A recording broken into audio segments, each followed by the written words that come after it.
আসসালামু আলাইকুম সুপ্রিয় শিক্ষার্থীবৃন্দ, আশা করি তোমরা সবাই অনেক ভালো আছো। তো প্রতিদিনের মতো আজকে আমি আবার হাজির হয়ে গেলাম। তো আজকে কিন্তু আমরা একটা হাই ভোল্টেজ ক্লাস নিব পরিসংখ্যানের উপরে। তো পরিসংখ্যানের এই ক্লাসটি কিন্তু গিয়ে অত্যন্ত গুরুত্বপূর্ণ, কারণ এই ক্লাসটি করার মাধ্যমে কিন্তু তোমাদের পরিসংখ্যানের একটা পূর্ণাঙ্গ প্রিপারেশন হবে আশা করা যাচ্ছে। তো তোমরা যারা যারা ক্লাসটিতে এখনো যারা যারা ক্লাসটিতে জয়েন করেছো তারা অবশ্যই তোমরা তোমাদের ফ্রেন্ডদের জানিয়ে দাও যে আজকে কিন্তু এখানে একটা হাই ভোল্টেজ ক্লাস হচ্ছে পরিসংখ্যানের উপরে, এবং সবাই মিলে ইনশাল্লাহ ক্লাসটি আমরা আজকে শেষ করব, এবং সবাই যেন ক্লাসটি ঠিকমতো বুঝতে পারে সেই ব্যবস্থাই আমি করে রেখেছি। তো আজকে কিন্তু আমি প্রশ্নগুলো যেন বোর্ডের মধ্যে লিখলে নরমালি একটু দেরি হয়, এই কারণে কিন্তু আজকে আর আমি প্রশ্ন বোর্ডের মধ্যে না লিখে আমি প্রিন্ট করে নিয়ে এসেছি, জাস্ট শুধু তোমাদের সুবিধার জন্য। এই কারণে আজকে কিন্তু আমাদের আর বোর্ডের মধ্যে প্রশ্ন প্রিন্ট করার ওই ঝামেলাটা নেই। তো আশা করি তোমরা সবাই অনেক ভালো আজকের ম্যাথ গুলা সবাই বুঝতে পারবে। তো আমি গিয়ে আমার ক্লাসটি এখনই শুরু করে ফেলতেছি।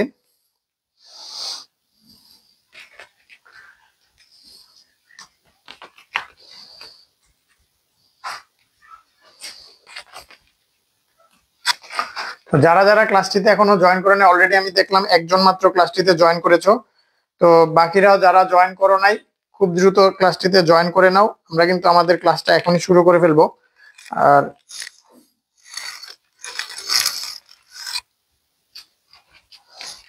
দুইজন অলরেডি এসেছে।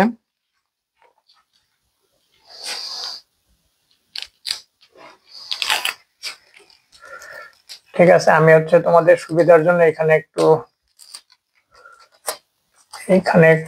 স্টেপ লাগিয়ে নেই, যেন এই জায়গাটাতে পরবর্তীতে আমার প্রশ্নগুলো আমি সেট আপ দিতে পারি। তো আমাদের 1 নাম্বার প্রশ্ন এখানে। তো আশা করি তোমরা বোর্ডের মধ্যে প্রশ্নটি খুব ভালো মতো দেখতে পাবে। তো বোর্ডের মধ্যে প্রশ্নটি আশা করি তোমরা সবাই খুব ভালো মতো দেখতে পাচ্ছ। তো আমরা কিন্তু ঢাকা বোর্ড 2024-এর প্রশ্নটি এখন সলভ করব। How are you everyone? আচ্ছা, জান্নাতুল মাওয়াইবা বলতেছে। আচ্ছা, ঠিক আছে। তো আমরা কিন্তু এখনই আমাদের ঢাকা বোর্ড 2024-এর এই প্রশ্নটি সলভ করব। ঠিক আছে, এখন আমি আমার ক্লাসটি এখনই শুরু করে ফেলতেছি। তো তোমরা কিন্তু অলরেডি বোর্ডের মধ্যে ঢাকা বোর্ডের এই প্রশ্নটি দেখতে পাচ্ছ। এখন আমরা এই প্রশ্নটি সলভ করার আগে আমাদের পরিসংখ্যান রিলেটেড কিছু বেসিক ধারণা ফিল আপ করতে হবে। তো এই বেসিক ধারণাগুলো আমি আগে তোমাদের দিব, দেন আমরা ম্যাথ গুলা করবো। তো তোমরা চাইলে ম্যাথ প্রশ্নটা তোমাদের খাতায় তুলে রাখতে পারো, অথবা আচ্ছা ঠিক আছে, ম্যাথ প্রশ্নটা চাইলে তোমরা তোমাদের খাতায় তুলে রাখতে পারো, অথবা আমি যখন প্রশ্নটা সলভ করব তখন করতে পারো। আমি আশা করি তোমরা অলরেডি টেস্ট পেপার কিনে ফেলেছো। তো তোমাদের টেস্ট পেপারে কিন্তু এই প্রশ্নটা অবশ্যই রয়েছে। এই কারণে আমরা জানি এই অধ্যায়ের যদি আমরা টেস্ট পেপার সলভ করি আমাদের কিন্তু চ্যাপ্টারটা বেশি কঠিন না। এই কারণে আচ্ছা, কৌশিক চন্দ্র বলতেছে কেমন আছেন? আলহামদুলিল্লাহ ভালো আছি। এমডি রাসিব ইসলাম স্যার, দেখা যাচ্ছে না ঠিকভাবে। আমি তো এতক্ষণ ছিলাম না, এখন দেখো বোর্ডটা ক্লিয়ার কিনা, আমার কথা ঠিক মতো শুনতে পাচ্ছ কিনা। আর এমডি মুশফিকুর বলতেছে হাই বলতেছে, ঠিক আছে। তো বোর্ডটা ঠিক মতো দেখা যাচ্ছে কিনা এটা একটু তোমরা সবাই কমেন্ট করে জানাও। আচ্ছা, প্রশ্নটা ঠিক মতো দেখা যাচ্ছে না এটা বলতেছো? ঠিক আছে, এইবার মনে হয় প্রশ্নটা ঠিক মতো দেখা যাচ্ছে। ঠিক আছে, তো তোমরা প্রশ্নের ডাটাগুলা দেখতে পাচ্ছ কিনা ঠিক মতো, এবং প্রশ্নটা ঠিক মতো দেখতে পাচ্ছ কিনা এটা একটু কমেন্ট করে জানাও। আমি আশা করি তোমরা ঠিক মতো দেখতে পাচ্ছ। আর যদি না না দেখতে পাও একটু জুম করে নাও, তাইলেই হবে। আচ্ছা, আমি একটু তো আমার ফোনের মধ্যে ভালো দেখা যাচ্ছে, কিন্তু আমি যখন আমার এই ফোনে দেখতেছি এখানে ওই রকম দেখা যাচ্ছে না। বাট আমরা যখন ম্যাথ করব, তোমাদের কাছে যদি কোনো টেস্ট পেপার থাকে তোমরা টেস্ট পেপারটা বের করে নাও, তাহলে আশা করি ঠিক মতো দেখতে পারবা। হানিফা জান্নাত বলতেছে আসসালামু আলাইকুম স্যার। ওয়ালাইকুম আসসালাম। তো যারা যারা আজকের ক্লাসটিতে নতুন, তোমরা কিন্তু অবশ্যই খাতা কলম নিয়ে বসে যাও। আমরা কিন্তু আজকে পরিসংখ্যান চ্যাপ্টারের A to Z সব করাবো, মানে সৃজনশীল সলভ করাবো। আর সৃজনশীলের মাধ্যমে কিন্তু তোমাদের সূত্র থেকে শুরু করে সব ধরনের A to Z সব ধরনের প্রবলেম আজকের ক্লাসে আমরা সলভ করার চেষ্টা করব। তো আগে শুরুতে আমি আমার ক্লাসের শুরুতে কত ভোল্টেজ এই ক্লাস স্যার? এটা এটা 220 ভোল্ট তো বাসা বাড়িতে চলে। তো আজকে কিন্তু 220 ভোল্টের উপরে, আজকে 400 ভোল্ট, ঠিক আছে, যেটা যেখানে পাওয়ার গ্রিডে বিদ্যুৎ উৎপন্ন হয়। আশরাফুল হান্নান বলতেছে ভাইয়া, হ্যাঁ আশরাফুল হান্নান, ক্লাস তাড়াতাড়ি আমি শুরু করেছি, তো তোমরা কিন্তু ক্লাস শুরু করে দিবা। ঠিক আছে, ওকে ওকে, ঠিক আছে, আমরা এখন শুরু করে দিতেছি। আমাদের শুরুতে আমাদের পরিসংখ্যানের ফর্মুলা পড়তে হবে। পরিসংখ্যান তো পরিসংখ্যানের আগে শুরুতে হচ্ছে আমরা কিছু ফর্মুলা শিখবো। তো ফর্মুলাগুলোর মধ্যে আমাদের তিনটা ফর্মুলা আছে। ফর্মুলা, তো এক নাম্বার ফর্মুলা হচ্ছে গড় নির্ণয়ের। তাহলে আমরা জানি কেন্দ্রীয় প্রবণতা মানে, অনেক সময় তোমাদের পরীক্ষায় কিন্তু প্রশ্ন আসে কেন্দ্রীয় প্রবণতা বলতে কি বোঝায়। তাহলে কেন্দ্রীয় প্রবণতা মানে অনেকগুলা, গতকাল আমরা বুঝেছিলাম উপাত্ত কি, অনেকগুলা যে বিভিন্ন ধরনের মান থাকে। যেমন আমরা বলছিলাম একটা ক্লাসের মধ্যে হচ্ছে মনে করো একজনে পাইলো 25, একজনে পাইলো 30, একজনে পাইলো 70, একজনে পাইলো 80, একজনে পাইলো 95, আর একজনে পাইলো 100। 6জন স্টুডেন্টের এরকম মার্কস আছে। তো এই মার্কস গুলা যে অবিন্যস্ত আকারে আছে, এই অবিন্যস্ত আকারে এই মার্কসটাকে কিন্তু বলা হচ্ছে উপাত্ত। ঠিক আছে, এই উপাত্ত গুলাকে যখন আমরা বিন্যস্ত আকারে সাজাবো, অর্থাৎ ঊর্ধ্বক্রম অনুসার মানে কি, ঊর্ধ্বক্রম অনুসারে যখন সাজাবো, ঊর্ধ্বক্রম অনুসারে, তাহলে ঊর্ধ্বক্রম অনুসার আর অর্ধক্রম অনুসার একটু তোমাদের বুঝতে হবে। তো ঊর্ধ্বক্রম অনুসারে সরি ঊর্ধ্বক্রম অনুসারে সাজানো মানে হচ্ছে ছোট থেকে বড় আকারে সাজানো। তাহলে ছোট থেকে বড় আকারে, ঊর্ধ্বক্রম অনুসারে মানে হচ্ছে ছোট থেকে বড় আকারে সাজানো।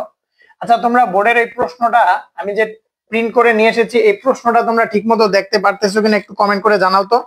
স্যার লাইভটা কোথায় থেকে করেন? লাইভটা ঢাকা থেকে করি। আলামিন আমি আছি, ঠিক আছে, ওকে আলামিন তুমি ক্লাসটি শুরু করে দাও। আজ অনেক দেরি, হ্যাঁ আমার এর আগে একটা বিসিএস এর ম্যাথ ক্লাস নেওয়ার, মানে বিসিএস এর আমি একটা ক্লাস নিয়ে এসেছি, এই কারণে আজকে আমাদের একটু দেরি হচ্ছে। তো নরমালি আমি বুধবার আর বৃহস্পতিবার বিসিএস এর ক্লাস নিয়ে থাকি, এই কারণে আমার কিন্তু বুধবার আর বৃহস্পতিবার তোমাদেরকে 9:30টায় ক্লাসটি শুরু করার কথা আগেই জানানো হয়েছে। আমাদের কিন্তু ম্যাথ বস পেজ থেকে আগেই এটা তোমাদেরকে ইনফর্ম করা হয়েছে। তো আমরা 9:15-তে বলেছিলাম, একটু লেট হয়েছে, এজন্য আন্তরিকভাবে দুঃখিত। তো তোমরা একটু জাস্ট দেখো, ঊর্ধ্বক্রম অনুসারে মানে ছোট থেকে বড় আকারে। আচ্ছা, তোমরা এই বোর্ডের মধ্যে যে আমি একটা প্রিন্ট করে প্রশ্ন এনেছি, এটা কি তোমরা ঠিকমতো দেখতে পারতেছো কিনা এটা একটু কমেন্ট করে জানাও। স্যার আপনার নাম কি? আমার নাম এমডি ফয়সাল। ওকে, দেখা যায় না ভাইয়া, আশরাফুল হান্নান বলতেছে দেখা যায় না। 1000 ভোল্ট নিলে, আচ্ছা পিচ্ছি দেখতে দেখি না স্যার। আচ্ছা, তোমরা প্রশ্নটা দেখতেছো না, না ঠিক আছে। তাহলে এই প্রশ্নটা যদি না দেখো, এখন কি করা যেতে পারে, তোমাদের কাছে কি কারো কাছে কি যে আমাদের মডারেশন বোর্ডকে বলবো হচ্ছে কমেন্টের মধ্যে একটু প্রশ্নটা পাঠাই দিতে পারা যাবে কি না, ছবি তুলে। আচ্ছা, ছবিও তো তোলা নাই। আচ্ছা, আমি এখন ছবি তুলে দিচ্ছি, আমি ছবি তুলে তোমাদেরকে কমেন্টের মধ্যে এই প্রশ্নটা আমি পাঠাই দিতেছি। 1 মিনিট ওয়েট করো। দেখতে পাইছি, ঠিক আছে, আমি একটু জাস্ট ছবি তুলে তোমাদেরকে এখনই পাঠাই দিতেছে, তাহলে তোমরা কমেন্টের মধ্যে এটা দেখতে পারবা। পরবর্তীতে এটা পিন করা হবে, পিন পোস্ট হিসাবে এটা গ্রুপের মধ্যে থাকবে, ঠিক আছে। তো আমি এই যে ছবি তুলে ফেললাম, ঠিক আছে। এটা হচ্ছে আমি তোমাদের এই মডারেশন বোর্ডকে বলবো হচ্ছে এই ছবিটা কমেন্টের মধ্যে পিন পোস্ট আকারে রাখতে, তাহলে সবাই কিন্তু এই ছবিটা প্রশ্নটা দেখতে পারবে। তাহলে আর আমার বোর্ডের মধ্যে হচ্ছে কষ্ট করে এটা লিখতে হবে না, ঠিক আছে। ওকে, আমি একটু ম্যাথ বসে যাই। ঠিক আছে, ঠিক আছে, আমি হচ্ছে এখানে আমার কমেন্টে এখানে দিয়ে দিচ্ছি। কমেন্টে কি ছবি দেওয়া যায়? হ্যাঁ, দেওয়া তো যায়।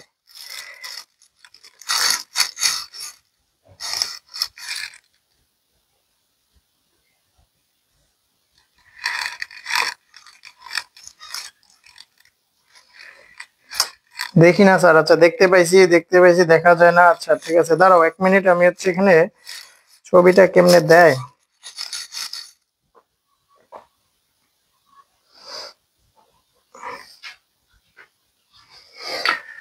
আচ্ছা, আমি একটু ওয়েট সময় নিতেছি। আচ্ছা, তোমরা হচ্ছে গিয়ে একটু এই সংখ্যাগুলাকে বলো তো ঊর্ধ্বক্রম অনুসারে মানে ছোট থেকে বড় আকারে সাজানো। তাহলে ছোট থেকে বড় আকারে যদি সাজাই, তাহলে এখানে প্রথমে হবে 15, তারপরে হবে 30, তারপরে হবে কত 70, তারপরে হবে 80, তারপরে হবে 95, তারপরে হবে 100, ঠিক আছে, এরকম আকারে হবে। তাহলে এটাকে ঊর্ধ্বক্রম অনুসারে সাজানো বলে। তো এই সংখ্যাগুলো দেখবা একটা নির্দিষ্ট সংখ্যার দিকে এই মানগুলা ক্রমভাবে ধাবমান। তো কোনো একটা নির্দিষ্ট সংখ্যার দিকে যখন মানগুলা ধাবিত হয়, তখন ওইটাকে কেন্দ্রীয় প্রবণতা বলে। তাহলে আমরা যদি একটু কেন্দ্রীয় প্রবণতা সংখ্যাটা লিখি, কেন্দ্রীয় প্রবণতা মানে হচ্ছে কোন, আচ্ছা এটা আচ্ছা আমি এটা দেখতেছি ছবিটা হচ্ছে গিয়ে পাঠানো যায় কিনা, একটু ওয়েট করো। আমি আমাদের মডারেশন বোর্ডকে ছবিটা পাঠাচ্ছি, ওরা দেখি ছবিটা পাঠাইতে পারে কিনা। ঠিক আছে, আর হচ্ছে গিয়ে ওকে, ঠিক আছে এখন শুরু করে দিই। তো একটু পরেই তোমরা কমেন্টের মধ্যে আশা করি ছবিটা পেয়ে যাবা, কারণ হচ্ছে কাজ চলতেছে যে ছবিগুলো কমেন্টের মধ্যে থাকবে। আর আমি বোর্ডের মধ্যে হচ্ছে আমার কাছে তো প্রশ্নটা এইভাবে আছে, আমি সলভ করব, তোমরা ম্যাথ গুলা জাস্ট দেখলেই হবে। ঠিক আছে, আশা করি তোমরা বুঝতে পারবা। ওকে, আর হচ্ছে গিয়ে আজকের ক্লাস শেষে আমার এই মানে ক্লাসের যে প্রশ্নের পিডিএফটা, তোমরা বারবার প্রশ্নের পিডিএফ চাচ্ছিলা, আমরা কিন্তু আমাদের যে ম্যাথ বস একটা গ্রুপ আছে, ফেসবুক গ্রুপ আছে, গ্রুপের মধ্যে কিন্তু আমরা এই প্রশ্নের পিডিএফটা পাঠিয়ে দিব। ঠিক আছে, আশা করি তোমরা সবাই বুঝতে পেরেছো। তো আচ্ছা আচ্ছা আচ্ছা ওকে স্যার, আপনি রেগুলার ক্লাস করান? হ্যাঁ, আমি তো রেগুলার ক্লাস করাই। আচ্ছা ঠিক আছে ওকে। তাহলে দেখো, কেন্দ্রীয় প্রবণতা মানে কি? কেন্দ্রীয় প্রবণতা মানে কোনো একটা সংখ্যা নির্দিষ্ট দিকে ধাবিত হওয়া। মানে হচ্ছে দেখো এখানে কি কয়টা, 6টা সংখ্যা আছে না? 6টা সংখ্যা আছে কিন্তু। তো কেন্দ্রীয় প্রবণতা একসাথে যদি বলা হয় কেন্দ্রীয় প্রবণতা কাকে বলে, তাহলে তোমরা বলবা কেন্দ্রীয় প্রবণতা মানে গড়, মধ্যক, গড়, মধ্যক ও প্রচুরক। গড়, মধ্যক ও প্রচুরক এই সংখ্যাগুলোকে একসাথে কেন্দ্রীয় প্রবণতা বলা হয়। তাহলে কেন এই সংখ্যাগুলোকে কেন্দ্রীয় প্রবণতা বলা হয়? কারণ এই সংখ্যাগুলা আমাদেরকে একটা সিদ্ধান্ত নেওয়ার জন্য, মানে যে কোনো একটা সিদ্ধান্ত নিতে সাহায্য করে, এজন্য। অর্থাৎ এই সংখ্যাগুলো একটা নির্দিষ্ট সংখ্যার দিকে ধাবিত হয়। ওই যে নির্দিষ্ট সংখ্যার দিকে ধাবিত হয়, ওই নির্দিষ্ট সংখ্যাটাই হচ্ছে কেন্দ্র, কেন্দ্রের দিকে ধাবিত হয়। এই কারণে এই সংখ্যাগুলোকে বলা হচ্ছে, মানে এই মানগুলাকে, গড় মান, মধ্যক মান, প্রচুরক মান, এই মানগুলাকে বলা হচ্ছে কেন্দ্রীয় প্রবণতা। তো গড় বলতে কি বোঝায়? আমরা কিন্তু ছোটবেলা থেকেই জানি গড় মানে কি। মনে করো এই যে এখানে 6জন স্টুডেন্ট ছিল, তো 6জন স্টুডেন্ট কিন্তু তারা ডিফারেন্ট ডিফারেন্ট নাম্বার পেয়েছে। মনে করো এটা ম্যাথ পরীক্ষার নাম্বার, তো কেউ ম্যাথ পরীক্ষায় অনেক দুর্বল, সে পেয়েছে 25, আবার কেউ ম্যাথে অনেক ভালো, সে পেয়েছে 100তে 100। তাহলে এই যে এরকম যে 6জন স্টুডেন্ট ডিফারেন্ট ডিফারেন্ট নাম্বার পেলো, তো এই 6টা নাম্বারকে যদি আমরা যোগ করি, 6টা নাম্বার অর্থাৎ যোগ করে 25 যোগ 30 যোগ 70 যোগ 80 যোগ 95 যোগ 100, তাহলে এই 6টা নাম্বারকে যোগ করে যদি আমরা 6 দ্বারা ভাগ করে দেই, তাহলে কিন্তু এখানে আমরা গড় নাম্বারটা পেয়ে যাব। ঠিক আছে, তাহলে এটা হচ্ছে কি গড় নির্ণয়। অর্থাৎ যদি উপাত্তগুলো এরকম ডিফারেন্ট ভাবে দেওয়া থাকে, অর্থাৎ কোনো শ্রেণী ব্যাপ্তি আকারে দেওয়া না থাকে, তাহলে এইভাবে কিন্তু আমরা গড়টা বের করতে পারি। তো গড় বের করার কিন্তু আরেকটা সূত্র আছে। গড় বের করার আরেকটা সূত্র হচ্ছে, ওটা হচ্ছে সংক্ষিপ্ত পদ্ধতিতে গড় নির্ণয় সূত্র। তো তোমরা অবশ্যই সূত্রগুলা খাতার মধ্যে লিখে রাখবা। সংক্ষিপ্ত পদ্ধতিতে গড় নির্ণয়ের সূত্র, গড় নির্ণয়ের সূত্র। তো সংক্ষিপ্ত পদ্ধতিতে গড় নির্ণয়ের সূত্র কি? সংক্ষিপ্ত পদ্ধতিতে গড় নির্ণয়ের সূত্রকে আমরা এক্স বার দ্বারা প্রকাশ করতে পারি। এক্স বার সমান এ প্লাস সামেশন, এই যে আশরাফুল হান্নান, তুমি সামেশন লেখাটা আমাকে কমেন্ট করে মানে হোয়াটসঅ্যাপে জানাইছিলা যে স্যার সামেশন লিখতে পারি না। সামেশন মানে এই যে এরকম লিখবা, ঠিক আছে? এর মতো কিন্তু ই না, একটু পেঁচানো আকার। ঠিক আছে, তোমরা যারা সামেশন লিখতে পারো না তাদের জন্য আমি আবার বলে দিচ্ছি, এইরকম। ঠিক আছে, জাস্ট অনেকটা এর মতো কিন্তু গোল হবে, দুইটা ইউ আর কি। এমনি না বুঝলে যে একটা ইউ আর আরেকটা ইউ, এটাই সামেশন। ঠিক আছে, এমনি তোমরা লিখবা। আশা করি তোমরা বুঝতে পারছো এবার। আচ্ছা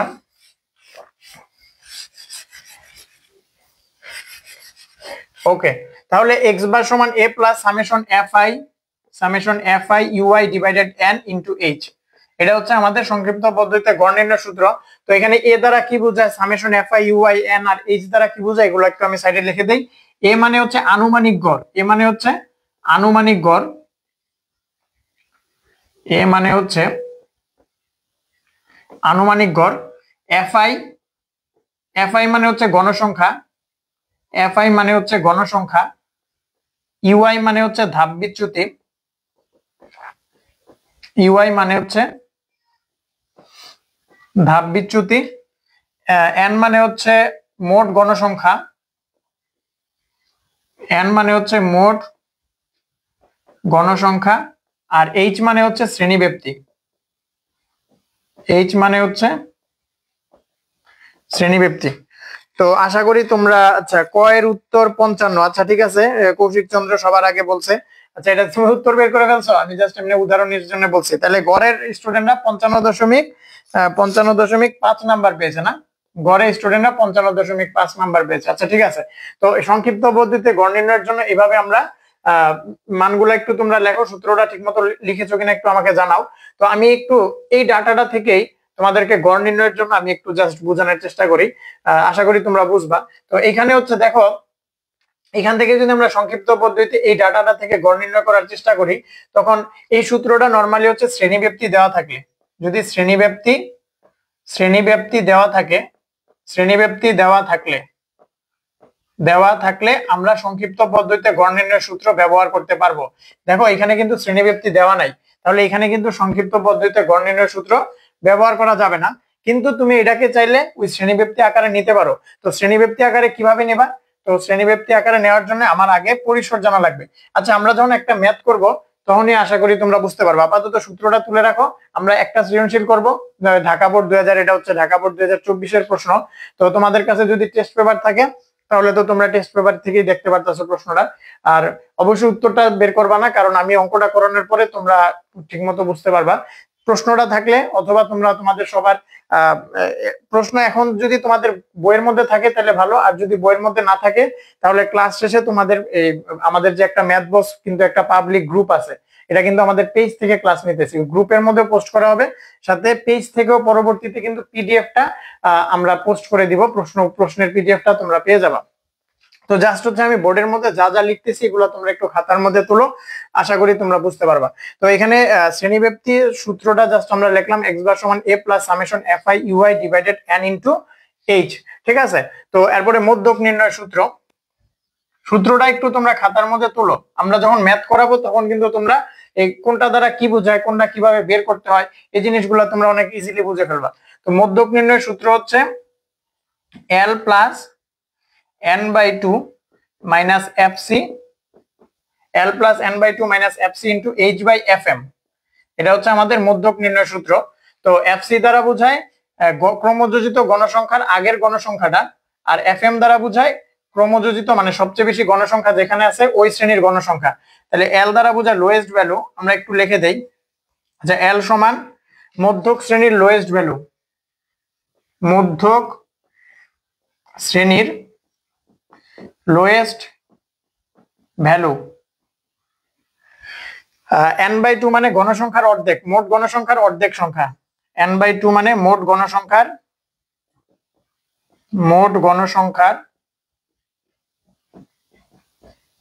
অর্ধেক সংখ্যা। আর তোমরা কিন্তু আমরা যে ক্লাসগুলো নিচ্ছি এই ক্লাসগুলো কিন্তু যে আমি তোমাদের যারা হোয়াটসঅ্যাপে আমার সাথে কানেক্টেড আছো আমি কিন্তু একটা লিংক দিয়ে দিছি, যে আমাদের ম্যাথ বসের একটা পাবলিক গ্রুপ আছে, ওই গ্রুপের মধ্যে কিন্তু তোমরা খাতাগুলার ম্যাথগুলা যেগুলা করতেছে এগুলা ছবি তুলে পোস্ট করবা। হ্যাঁ, এর মধ্যে সবচেয়ে বেস্ট যার নোট হবে তোমরা কিন্তু একজনের নোট আরেকজন তখন দেখতে পারবা।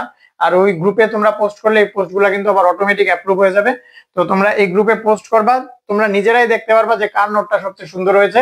তোমাদের মধ্য থেকেই তোমরা বাছাই করবা যে এর নোটটা সবচেয়ে সুন্দর হয়েছে। তো এর থেকে হচ্ছে এর কিন্তু আমরা আমাদের ফ্লারিশ গ্রুপ যে একটা পারফিউমের মানে যে স্পন্সরে আমরা তোমাদের ক্লাস নিচ্ছি, ওই ফ্লারিশ পারফিউম থেকে কিন্তু একটা পারফিউমের 30 ml এর একটা বোতল তাকে গিফট করানো হবে, ঠিক আছে। তো তোমরা অবশ্যই যারা যারা ক্লাসটি করতেছো অবশ্যই তোমরা কি করবা, এই ছবিগুলো মানে মানে আমি যে বোর্ডের মধ্যে যা লিখতেছি তা অনেক সুন্দর করে তোমরা খাতার মধ্যে নোট করে তুলবা, আশা করি তোমাদের জন্য এটা অনেক উপকার হবে। আচ্ছা ঠিক আছে, আশা করলেন না টেস্ট পেপার ফেলে দিতে কইছেন কালকে। এই টেস্ট পেপার ফেলে দিতে বলি না, আমি বলছি গাইড বই। এই ভুল বুঝো কেন? দাদা কি অবস্থা? শামসুন নাহার, আচ্ছা কি দাদা কেন?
এবার সাউন্ড ঠিক আছে কিনা একটু সবাই জানাও তো।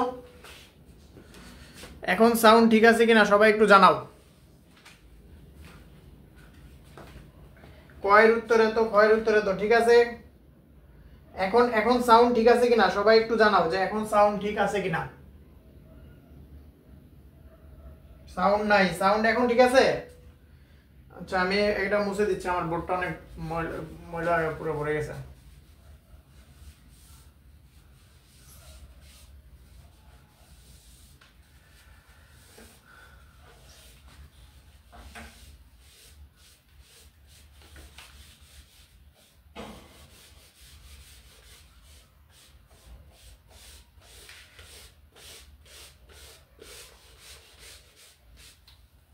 ময়লাই ভাই।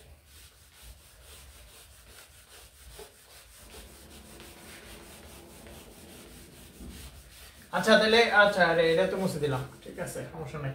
তাহলে আমরা একটু আবার লিখি। ঠিক আছে, ওকে ওকে ক্লিয়ার ওকে ডান। ঠিক আছে, তাহলে আমরা মধ্যক নির্ণয়ের সূত্র কি লিখেছিলাম, আগেরটা তোমরা আশা করি তুলতে পেরেছো। আমরা সংক্ষিপ্ত পদ্ধতিতে গড় নির্ণয়ের সূত্র শিখছিলাম, আর মধ্যক নির্ণয়ের সূত্র হচ্ছে L plus n/2 fc h/fm এটা হচ্ছে মধ্যক নির্ণয়ের সূত্র। আর প্রচুরক নির্ণয়ের সূত্র হচ্ছে L plus f1 divided f1 plus f2 into h। তো এই তিনটা সূত্র তোমরা খাতার মধ্যে তুলে রাখো। তো এখানে হচ্ছে কি L দ্বারা বোঝায় লোয়েস্ট ভ্যালু, দুইটাতেই সেম, মধ্যক শ্রেণীর লোয়েস্ট ভ্যালু, আর এটা প্রচুরক শ্রেণীর লোয়েস্ট ভ্যালু।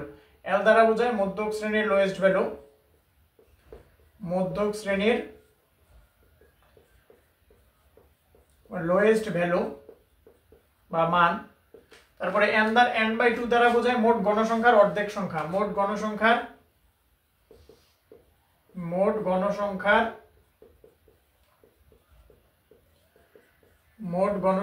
অর্ধেক সংখ্যা।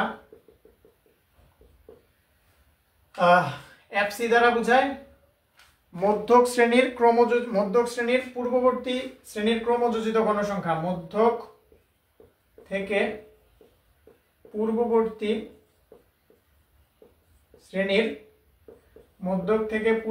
শ্রেণীর ক্রমযোজিত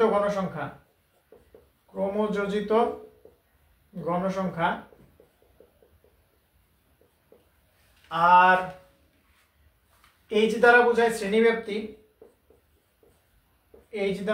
আচ্ছা এখানে আমরা একটু পাশে লিখে দেই, fc দ্বারা বোঝায় মধ্যক শ্রেণীর পূর্ববর্তী শ্রেণীর ক্রমযোজিত গণসংখ্যা, n/2 দ্বারা বোঝায় মোট গণসংখ্যার অর্ধেক সংখ্যা, L দ্বারা বোঝায় মধ্যক শ্রেণীর লোয়েস্ট ভ্যালু, h দ্বারা বোঝায় শ্রেণীব্যাপ্তি, আর fm দ্বারা বোঝায় মধ্যক শ্রেণীর গণসংখ্যা।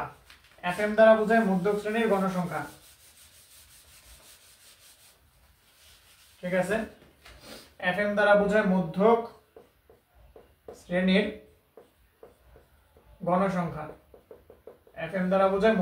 গণসংখ্যা। তো আশা করি তোমরা এই সূত্রটা বুঝতে পেরেছো। আর এখানে প্রচুরকের ক্ষেত্রে আমাদের তো এটা গেল মধ্যকের ফর্মুলা, আর প্রচুরকেরটাও আমরা একটু লিখে দিই, তোমরা অবশ্যই খাতার মধ্যে তুলবা। তো প্রচুরকের ক্ষেত্রে L দ্বারা বোঝায় প্রচুরক শ্রেণীর সর্বনিম্ন গণসংখ্যা,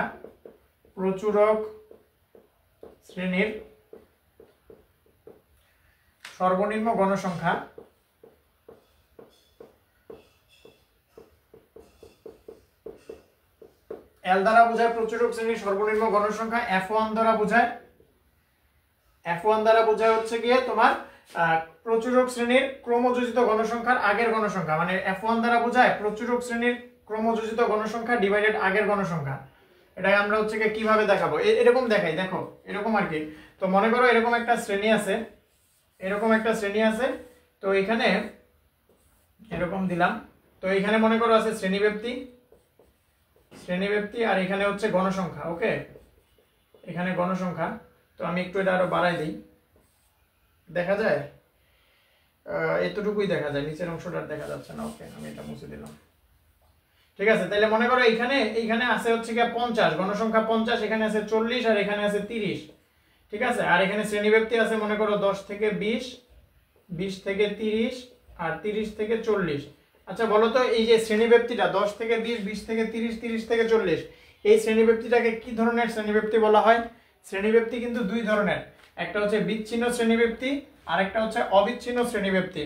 তো বিচ্ছিন্ন শ্রেণীব্যক্তি মানে এখানে পার্থক্য থাকবে, মানে বিচ্ছিন্ন শ্রেণীব্যক্তির আমি তোমাদের একটা উদাহরণ দিচ্ছি।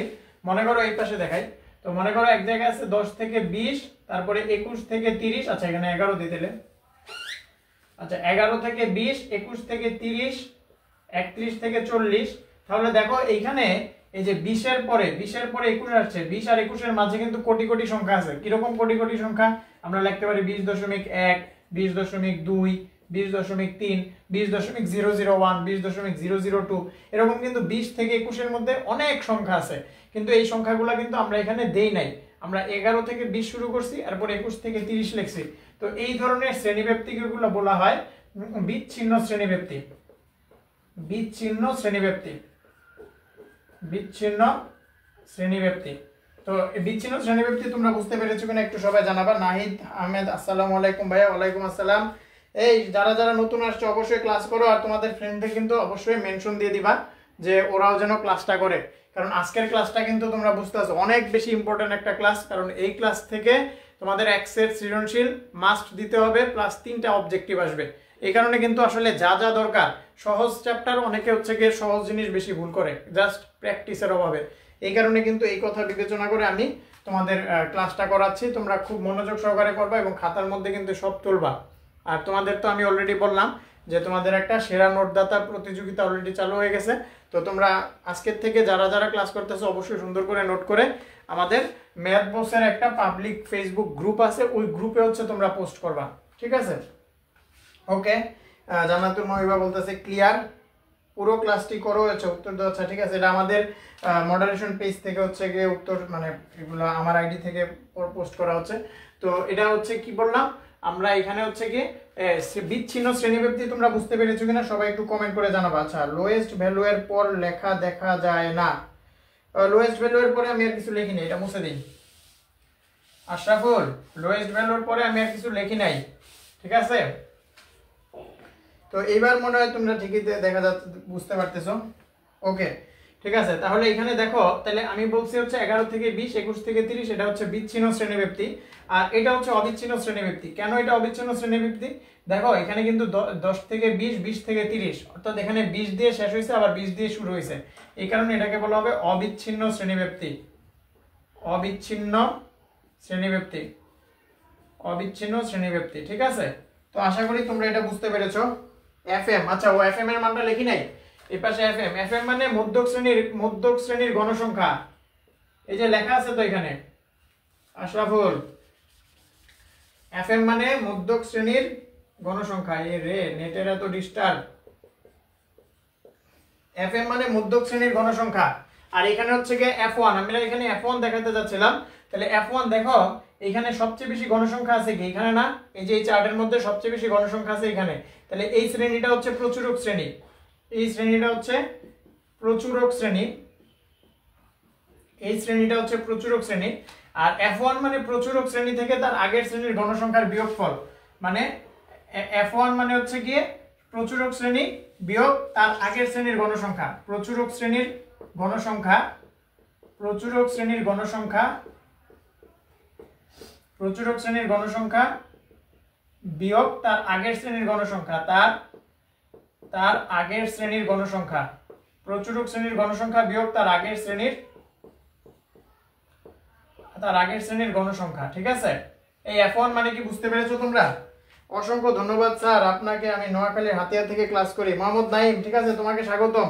ক্লাসটি করো এবং তোমার ফ্রেন্ডদের মাধ্যমে, তোমাদের ফ্রেন্ডদের কিন্তু অবশ্যই এটি জানাবা এবং শেয়ার করবা নিজেদের টাইমলাইনে, তাহলে কিন্তু তোমরা পরবর্তীতে এই ক্লাসটি পেয়ে যাবা। মানে তোমাদের টাইমলাইনে থাকলে কিন্তু তোমরা যে কোনো সময় ক্লাসটা দেখতে পারবা। আর আরেকটা ঘোষণা হচ্ছে, এই ক্লাসটা কিন্তু এগুলা কিন্তু আমাদের 1 মাসের জন্য এই ম্যাথ বক্স পেজে থাকবে। পরবর্তী কিন্তু মিস্টার ম্যাথ ফ্রম বুটেক্স একটা ইউটিউব চ্যানেল আছে, মিস্টার ম্যাথ ফ্রম বুটেক্স, এই ইউটিউব চ্যানেলে কিন্তু এই ক্লাসগুলো তোমরা পরবর্তীতেও পেয়ে যাবা। এই কারণে তোমরা যারা যারা ইউটিউব চ্যানেলটাতে এখনো সাবস্ক্রাইব করো নাই বা কানেক্টেড হও নাই, ওরা হচ্ছে, আচ্ছা এখানে আমি উপরে লেখাটা দেখা যায় না, ঠিক আছে, আমি একটু তোমাদের এইখানে লেখা দিই। আমার ইউটিউব চ্যানেলটার নাম হচ্ছে মিস্টার ম্যাথ ফর বুটেক্স। তো এই ইউটিউব চ্যানেলে এইখানে তোমরা ইউটিউবে সার্চ করলেই তোমরা কিন্তু এই চ্যানেলটা সবার আগে পেয়ে যাবে। এখানে তোমরা অবশ্যই কানেক্টেড হয়ে থাকবা। আর অবশ্যই তোমরা খাতার মধ্যে আমি যা যা লিখতেছি একটু তুলো, কারণ এগুলো কিন্তু অনেক বেশি ইম্পর্টেন্ট। তাহলে প্রচুরক শ্রেণীর গণসংখ্যা বিয়োগ তার আগের শ্রেণীর গণসংখ্যা। দেখো এখানে প্রচুরক শ্রেণীর গণসংখ্যা কত? 50 না?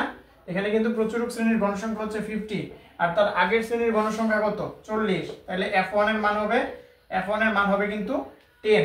ঠিক আছে, f1 এর মান হবে কিন্তু 10। f1 50 কেন ধরলেন? f1 তো আমি 50 ধরি নাই, f1 ধরছি, এইটা হচ্ছে প্রচুরক শ্রেণী, এটা হচ্ছে প্রচুরক শ্রেণী। প্রচুরক শ্রেণী কেন? প্রচুরক মানে কি? প্রচুর গণসংখ্যা, যেখানে সবচেয়ে বেশি গণসংখ্যা আছে ওই শ্রেণীটাকে সবসময় প্রচুরক শ্রেণী ধরবা। বুঝতে পেরেছো আশরাফুল? প্রচুরক শ্রেণী মানে হচ্ছে যেখানে গণসংখ্যা সবচেয়ে বেশি থাকে ওই শ্রেণীটাকে ধরা হয় প্রচুরক শ্রেণী। আর f1 এর মান হিসাব করা হবে প্রচুরক শ্রেণীর গণসংখ্যা বিয়োগ তার আগের শ্রেণীর গণসংখ্যা। আর f2 এর মান তাহলে কিভাবে হিসাব করব? f2 এর মান হিসাব করব প্রচুরক শ্রেণীর গণসংখ্যা বিয়োগ তার পরবর্তী শ্রেণীর গণসংখ্যা। আমি একটু বাংলায় লিখি, প্রচুরক শ্রেণীর গণসংখ্যা, প্রচুরক শ্রেণীর গণসংখ্যা বিয়োগ তার পরবর্তী শ্রেণীর গণসংখ্যা, বিয়োগ তার পরবর্তী শ্রেণীর গণসংখ্যা। তাহলে প্রচুরক শ্রেণীর গণসংখ্যা কত? 50, তার পরবর্তী শ্রেণীর গণসংখ্যা কত? 30। তাহলে f2 এর মান হবে 20।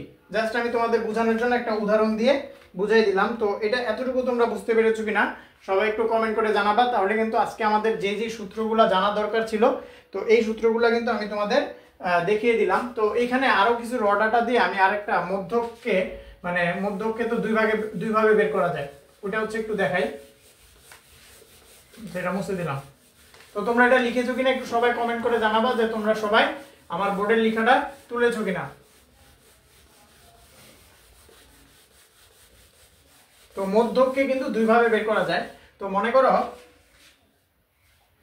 ঠিক আছে, তাহলে মনে করো তোমার এখানে ডাটা আছে, মনে করো হচ্ছে কি যে 25, 30, 40, 50, 60, 100। ঠিক আছে, তো এইরকম হচ্ছে কি একটা ডাটা আছে। তো এখান থেকে এটা কিন্তু হচ্ছে কি তোমার কি ঊর্ধ্বক্রম অনুসারে সাজানো, এখানে কিন্তু কোনো শ্রেণীব্যাপ্তি দেওয়া নাই।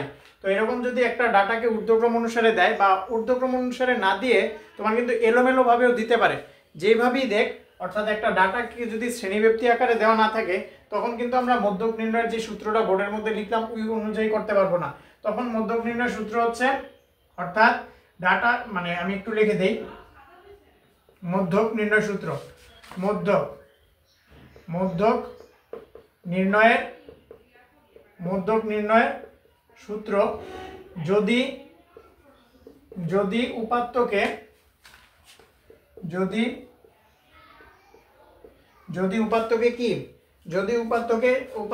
শ্রেণীব্যাপ্তি হিসাবে দেওয়া না থাকে, যদি উপাত্তকে শ্রেণীব্যাপ্তি হিসাবে দেওয়া না থাকে, মধ্যক নির্ণয়ের সূত্র যদি উপাত্তকে শ্রেণীব্যাপ্তি হিসাবে দেওয়া না থাকে, তাহলে শ্রেণীব্যাপ্তি হিসাবে দেওয়া না থাকলে মধ্যক নির্ণয়ের সূত্র হবে n/2 প্লাস 1 তম পদ, n/2 প্লাস 1 তম পদ বাই 2। তখন মধ্যক নির্ণয়ের সূত্র হবে n/2 প্লাস 1 তম পদ বাই 2। এটা মানে কি? এটা মানে হচ্ছে এখানে পদ আছে কয়টা? 1 2 3 4 5 6টা পদ আছে। তাহলে মধ্যক হবে n/2 মানে n/2 মানে কি? n/2 মানে হচ্ছে গিয়ে 6 নাম্বার পদের ভাগ 2। তাহলে 6টা পদরে যদি আমরা 2 দ্বারা ভাগ করি তাহলে 3 নাম্বার পদ, আর 3 নাম্বার পদ কত? 40। তাহলে n/2 তম পদ হবে 40, আর n/2 প্লাস 1 তম পদ, n/2 মানে তো 3, আর সাথে যদি 1 যোগ করি তাহলে 4, তাহলে 4 নাম্বার পদ কিন্তু হচ্ছে 50 বাই 2। তাহলে মধ্যক হবে 45, এটা বুঝতে পেরেছো কিনা একটু সবাই একটু জানাও যে আসলে যদি উপাত্তকে শ্রেণীব্যাপ্তি হিসাবে দেওয়া না থাকে তখন মধ্যক নির্ণয়ের সূত্র। আমি একটু আলাদা এটা লিখে দিই, তাহলে তোমাদের বুঝতে আরো সুবিধা হবে। n/2 তম পদ প্লাস n/2 প্লাস 1 তম পদ, n/2 তম পদ প্লাস n/2 প্লাস 1 তম পদ। তাহলে n/2 তম পদ মানে হচ্ছে 6টা পদ আছে, তাহলে অর্ধেক হচ্ছে 40, আর n/2 + 1তম পদ মানে 50, 2 দ্বারা ভাগ করলে 45 হয়। তাহলে এটা হচ্ছে মধ্যক নির্ণয় সূত্র। তো আশা করি তোমরা এটা বুঝতে পেরেছো। তো সবাই ক্লিয়ার লিখতেছো, ঠিক আছে, ওকে, ঠিক আছে। তাহলে আমি কিন্তু আমার পরবর্তী টপিকসে এখন চলে যাব। আমাদের যে সৃজনশীলগুলো আজকে সলভ করার কথা, এখন কিন্তু আমি সরাসরি আমার সৃজনশীল সলভ করব। তো সবার আগে আজকে হচ্ছে আমরা ঢাকা বোর্ড 2024 সালে যে সৃজনশীল প্রশ্নটা এসেছে ওইটা কিন্তু সলভ করব, ঠিক আছে। তো ওই প্রশ্নটা আমরা এখন সলভ করতেছি। তো তোমরা এগুলা খাতায় তুলেছো কিনা একটু সবাই জানাও যে এগুলা খাতায় তুলেছো কিনা, ঠিক আছে, ওকে।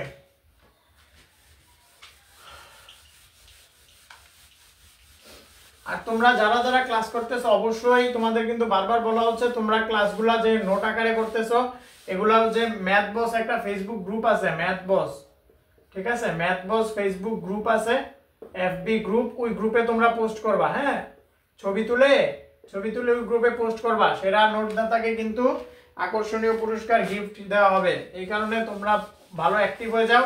আর অবশ্যই তোমাদের ফ্রেন্ডদের কিন্তু ইনভাইট দিবা যে এখানে আসলে ফ্রি ক্লাস নেওয়া হচ্ছে, তো সবাই আসো।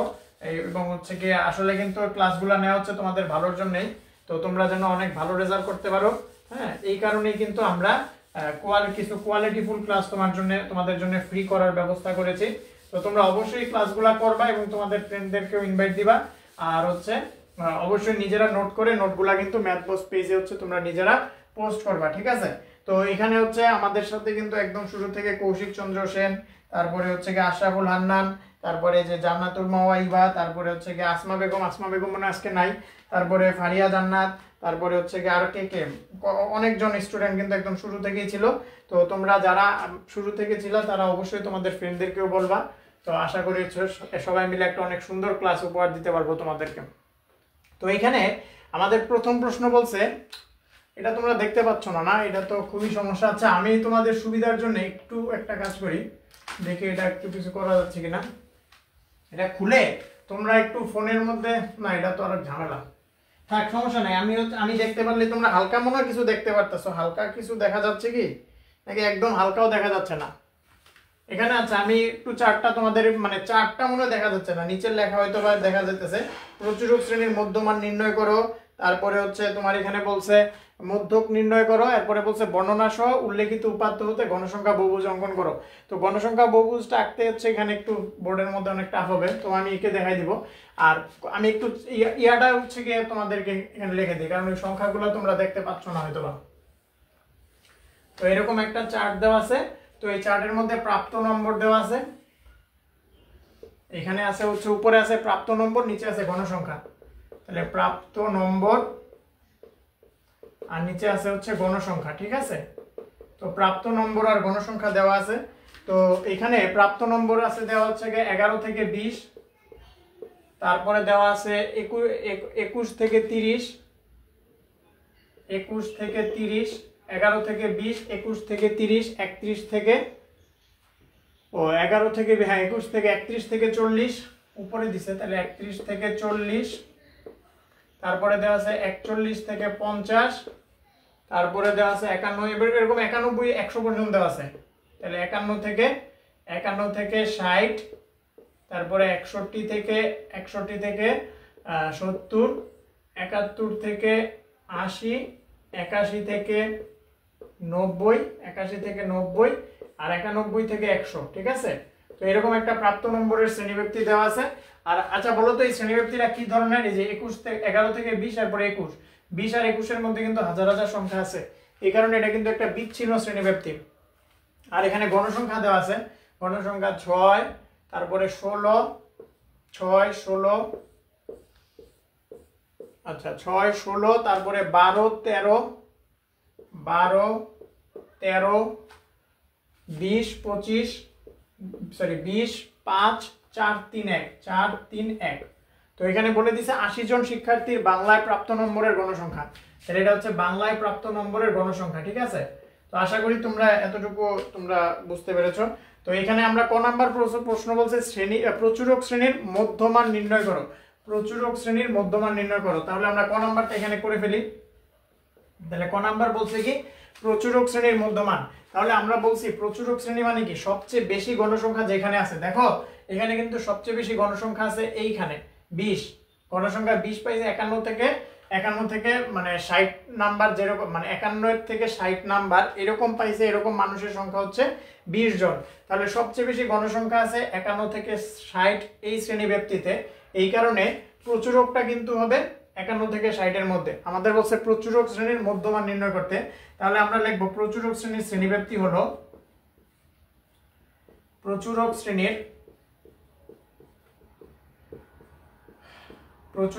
শ্রেণীব্যক্তি হলো, তাহলে প্রচুরক শ্রেণীর শ্রেণীব্যক্তি কত তোমরা একটু আমাকে কমেন্ট করে জানাও তো।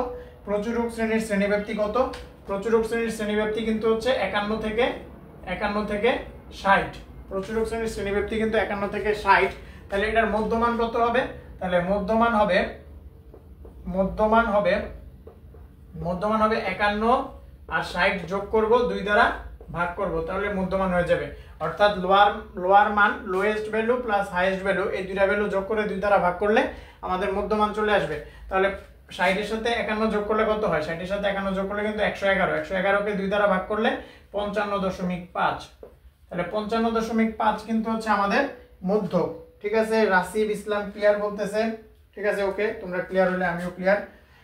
তো এতটুকু তোমরা ক নাম্বারটা বুঝতে পেরেছো কিনা? মধ্যমান হবে প্রচুরক শ্রেণীর মধ্যমান। প্রচুরক শ্রেণীর শ্রেণীব্যক্তিগুলো হলো 51 থেকে 60, তাহলে প্রচুরক শ্রেণীর মধ্যমান হবে এটা। ঠিক আছে, তাহলে প্রচুর ক নাম্বার কিন্তু আমাদের ক্লিয়ার। তারপরে এবার খ নাম্বার প্রশ্ন সলভ করব।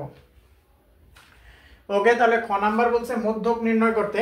তো তোমাদের জ্ঞাতার্থে আমি একটু বলে রাখি যে মধ্যক নির্ণয়ের জন্য হচ্ছে আমাদের তিনটা কলাম প্রয়োজন হয়। মধ্যক নির্ণয়ের জন্য কলাম প্রয়োজন হয় কয়টা? 3টা। তাহলে আমি একটু ক নাম্বারটা মুছে ফেলবো, কারণ আমার এই পাশে হচ্ছে কলাম আঁকতে হবে। তো আমি একটু এটা, তোমরা যদি ক্লিয়ার হও তাহলে আমি কিন্তু এটা এখন মুছে ফেলবো। ঠিক আছে, তো আমি একটু উত্তরটা এই পাশে আমি একটু কলামটা এঁকে ফেলি। ঠিক আছে, মধ্যক নির্ণয়ের জন্য আমার কলাম প্রয়োজন হয় 3টা। তোমরা যদি মনে না থাকে তোমরা অবশ্যই খাতার মধ্যে লিখে রাখবা যে মধ্যক নির্ণয়ের জন্য কলাম প্রয়োজন হয়। আচ্ছা, এখানে কি একদম বোর্ড তো চলে গেল, দেখি বোর্ডের লেখাই তো দেখা যাচ্ছে না।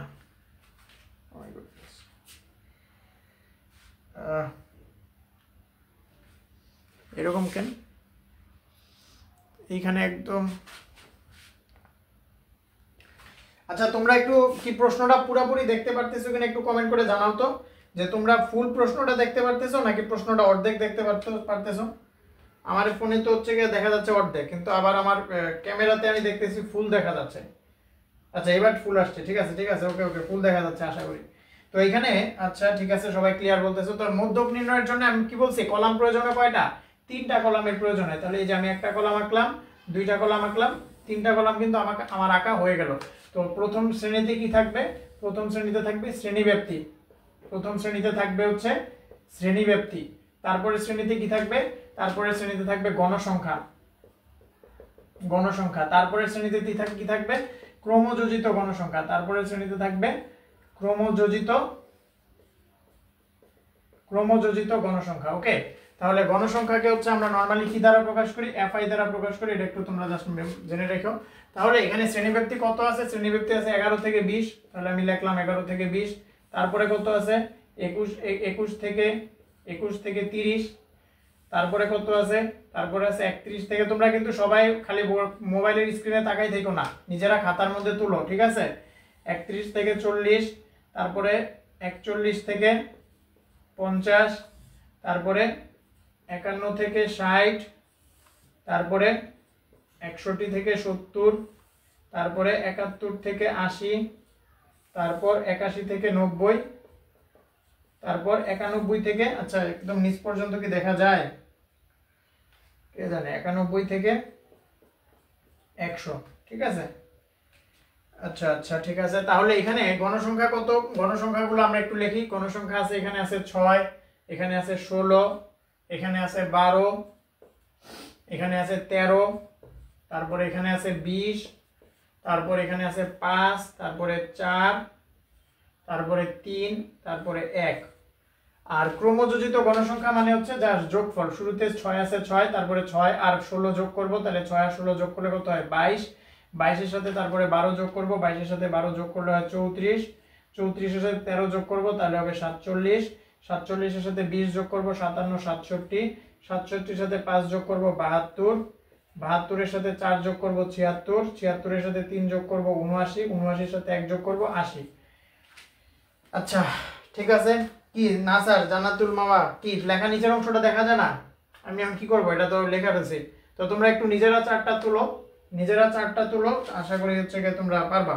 ঠিক আছে, তো নিজেরা মানে শ্রেণীব্যাপ্তি গণসংখ্যা ক্রমযোজিত গণসংখ্যার যে চার্টটা লিখছি নিচের অংশটা তো এরকম উপরের ক্রম অনুযায়ী বজায় থাকবে। তো তোমরা নিজেরা একটু তোলো নিচের অংশটা। তো মানে 71 থেকে 80 পর্যন্ত দেখা যাচ্ছে না, বাকি অংশটা তোমরা একটু লিখে নাও। 81 থেকে 90 এ গণসংখ্যা আছে 3, ক্রমযোজিত গণসংখ্যা 79, আর 91 থেকে 100 তে গণসংখ্যা আছে 1 আর ক্রমযোজিত গণসংখ্যা আছে 80। ঠিক আছে, ওকে। তাহলে আমরা কিন্তু এখানে এখন আমাদের ম্যাথটা করে ফেলবো, কারণ আমাদের এখানে শ্রেণীব্যাপ্তি দেওয়া আছে। তো শ্রেণীব্যাপ্তি দেওয়া থাকলে আমাদের মধ্যক নির্ণয়ের সূত্র কি ছিল? মধ্যক নির্ণয়ের সূত্র কিন্তু ছিল হচ্ছে n মানে l plus n/2 minus fc into h/fm, h/fm। এগুলা কিন্তু আমাদের মধ্যক নির্ণয়ের সূত্র ছিল। তো এখানে হচ্ছে আমরা মধ্যক নির্ণয়ের এটা লিখবো। তো শুরুতে হচ্ছে এলটা বের করতে হবে। তো এলটা বের করার জন্য আমাদের আগে মধ্যক শ্রেণীটা বের করতে হবে। তো মধ্যক শ্রেণী মানে কি? মধ্যক শ্রেণী মানে দেখো এখানে টোটাল গণসংখ্যা ছিল, বাংলায় প্রাপ্ত নম্বরের টোটাল গণসংখ্যা ছিল 80 জন, এটা প্রশ্নে উল্লেখই করে দিছে।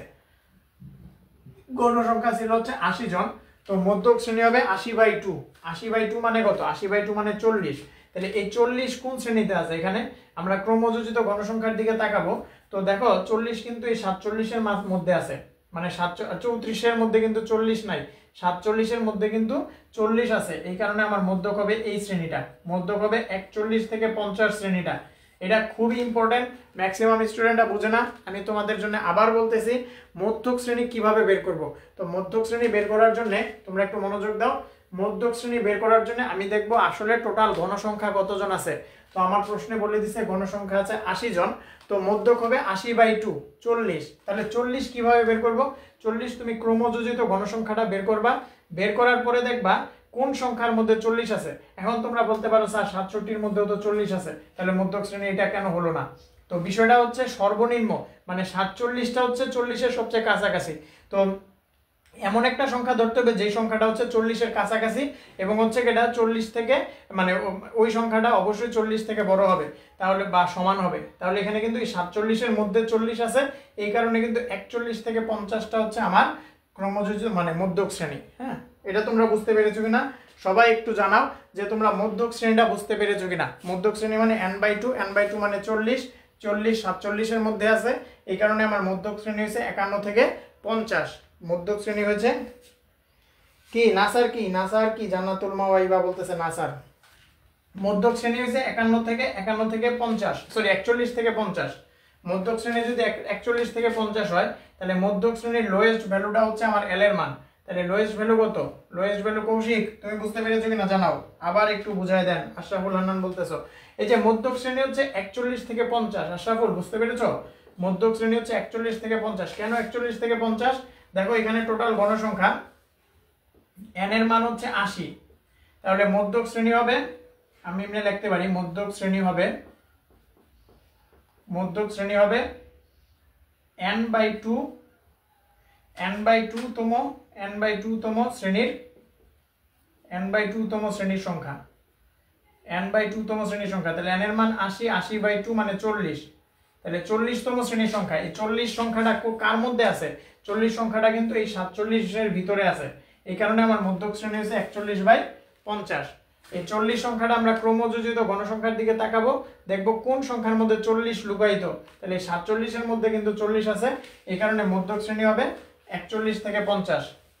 তাহলে অতএব মধ্যক শ্রেণী হবে 41 থেকে 50। মধ্যক শ্রেণী হবে 41 থেকে 50। এই কৌশিক, আশরাফুল এবার বুঝতে পেরেছো কিনা একটু জানাবা। আচ্ছা ঠিক আছে, তাহলে মধ্যক শ্রেণী যদি 41 থেকে 50 হয়, এখানে লোয়েস্ট ভ্যালু কত? মধ্যক শ্রেণীর লোয়েস্ট ভ্যালু এল এর মান হচ্ছে কি 41। তাহলে এল এর মান 41 আমি কোথায় লিখবো? এল এর মান 41টা আমি উপরের অংশটা মুছে ফেলি। এখানে এল এর মান হচ্ছে 41, তাহলে এল এর মান 41। কেন 41? তাহলে মধ্যক শ্রেণী হচ্ছে 41 থেকে 50, তাহলে লোয়েস্ট ভ্যালুটা হচ্ছে 41, এই কারণে এল এর ভ্যালু হচ্ছে 41। n/2 মানে কি, n এর মান কত 80, 80/2 মানে কি 40, n/2 এর মান হচ্ছে 40। fc বলছিলাম কি, fc বলছিলাম আমার ক্রমযোজিত গণসংখ্যার আগের শ্রেণীর মানে ক্রমযোজিত গণসংখ্যার আগের শ্রেণীর ক্রমযোজিত গণসংখ্যা। তাহলে আমার ক্রমযোজিত গণসংখ্যা ছিল 47, তাহলে 47 এর আগের শ্রেণীটা কত 34, তাহলে fc এর মান হবে 34। fc বলছিলাম ক্রমযোজিত গণসংখ্যার আগের শ্রেণীর গণসংখ্যা, তাহলে ক্রমযোজিত গণসংখ্যা 47, 47 এর আগের শ্রেণীটা কত 34, তাহলে 34টা হচ্ছে আমার fc এর মান, fc হবে 34। সরি একটু বাংলায় লিখি কষ্ট করে, ইংলিশটায় অভ্যস্ত তো। তাহলে 34 হচ্ছে কি fc। তারপরে হচ্ছে h মানে হচ্ছে শ্রেণীব্যাপ্তি, তাহলে শ্রেণীব্যাপ্তি কত 11 থেকে 20, 11 12 13 14 15 16 17 18 19 20, শ্রেণীব্যাপ্তি হচ্ছে 10, শ্রেণীব্যাপ্তি হচ্ছে 10। আবার ইংলিশ লিখে বলছি, বাংলায় লিখে, শ্রেণীব্যাপ্তি হচ্ছে 10। আর লাস্টের কি fm, fm এর মান কি, fm এই জিনিসগুলো কিন্তু সবাই বুঝতে ভুল করে যে কোনটা দ্বারা fm বোঝায় কোনটা দ্বারা fc বোঝায়। তোমরা কিন্তু বারবার একটু ভালো করে খেয়াল করো, তোমাদের কিন্তু এই জিনিসটা অনেক বেশি ইম্পর্টেন্ট, ঠিক আছে। তো fm কি বোঝায়, fm হচ্ছে আমি বলছিলাম কি মধ্যক শ্রেণীর গণসংখ্যা, মধ্যক শ্রেণীর গণসংখ্যা কত 13, তাহলে fm কিন্তু হবে 13, fm হবে কত 13, fm বলতে বুঝেছিলাম মধ্যক শ্রেণীর গণসংখ্যা।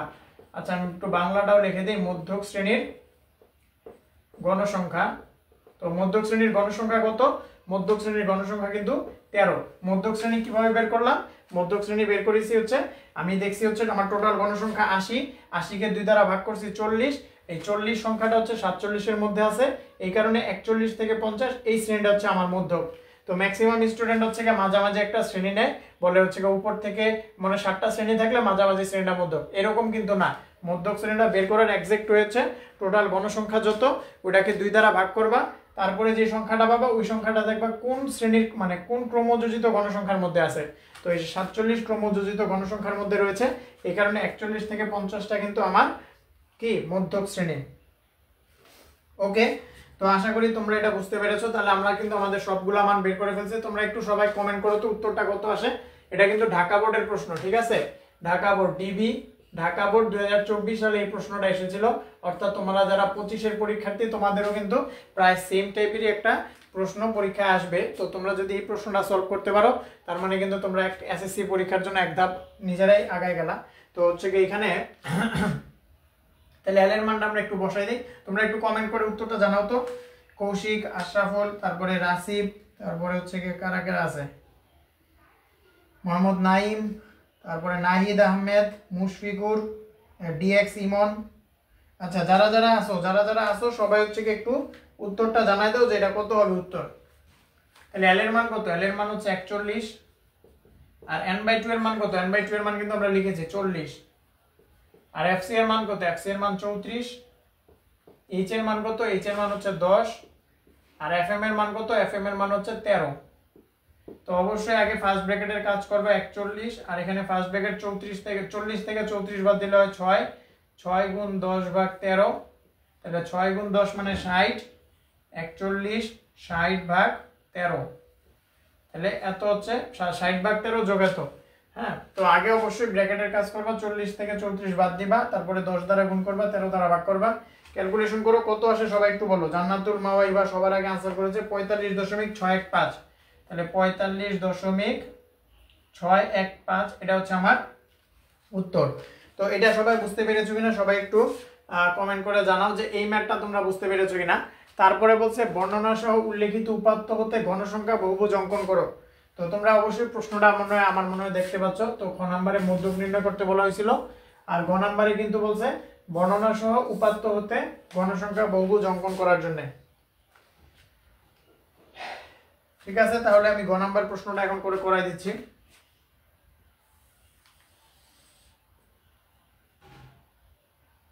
41 এর নিচে আর দেখা যায় না,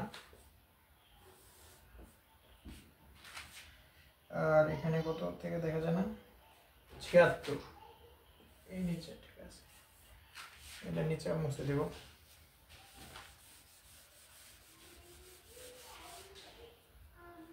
76 তো দেখা যায়।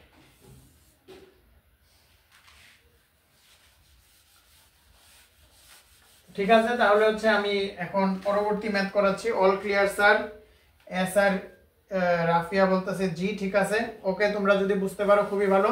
তোমরা যারা যারা নতুন ক্লাসে জয়েন করেছো তারা কিন্তু অবশ্যই ক্লাসটি তোমরা নিজেদের টাইমলাইনে শেয়ার করবা, কিন্তু এই ম্যাথ বস পেজ থেকে 1 মাস পরে রিমুভ হয়ে যাবে অটোমেটিক, এই কারণে তোমরা ওই পেজেও কানেক্টেড থাকবা।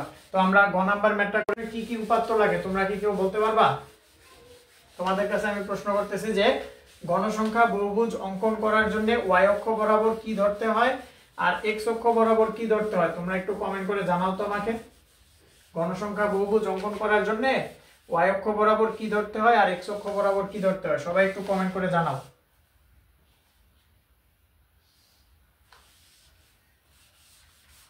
আমি এখানে একটা দাগ দিয়ে রাখবো, কারণ এখানে পরবর্তীতে আমি এই সংখ্যাটা নিচে নামলে চলে যাই, এখানে একটা দাগ দিয়ে রাখি, এই সংখ্যার নিচে আর যাবো না। ঠিক আছে, আশা করলাম ক্লিয়ার বলতেছো। তো গণসংখ্যা বহুভুজ আঁকার জন্য আমি একটু তোমাদেরকে মনে করাই দিই। তাহলে গণসংখ্যা বহুভুজ আঁকার জন্য x অক্ষ বরাবর থাকে কি, x অক্ষ বরাবর থাকে শ্রেণীর মধ্যমান, আর y অক্ষ বরাবর থাকে কি গণসংখ্যা, y অক্ষ বরাবর থাকে গণসংখ্যা। ঠিক আছে, তো x অক্ষ বরাবর থাকে শ্রেণীর মধ্যমান আর y অক্ষ বরাবর থাকে হচ্ছে তোমার গণসংখ্যা। তো এখানে যদি এরকম থাকে তাহলে এখানে আমাদের যে চার্টটা দিছিল ওই চার্টে হচ্ছে শ্রেণীর মধ্যমান আর গণসংখ্যা বের করতে হবে। তাহলে আমরা চার্টটা একটু এখানে আবার আঁকি, এখানে একটু চার্টটা আবার কষ্ট করে লিখতে হবে এবং পরীক্ষাও কিন্তু তোমাদের লিখতে হবে। তো আমি তোমাদের জন্য আবার লিখতেছি। তো আমাদের গণসংখ্যা বহুভুজ আঁকার জন্য তাহলে 3টা কলামের প্রয়োজন হয়, গণসংখ্যা বহুভুজ আঁকার জন্য 3টা কলামের প্রয়োজন হয়। একটা হচ্ছে কি, একটা হচ্ছে তোমার শ্রেণীব্যাপ্তি,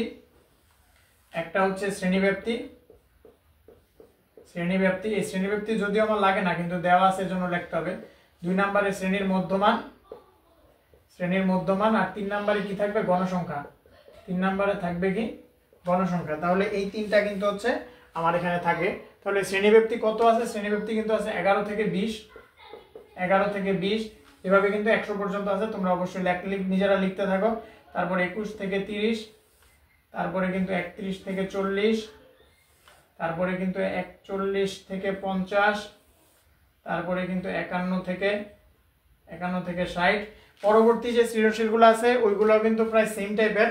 পরের সৃজনশীলগুলো কিন্তু আমি নিজে করব না, আমি তোমাদের জন্য ওয়েট করব, তোমরা উত্তরগুলো বলবা। আজকে এই সৃজনশীলটা খুব ভালো মতো তোমরা বোঝার চেষ্টা করো, আশা করি তোমরা অনেক ভালো বুঝতে পারবা।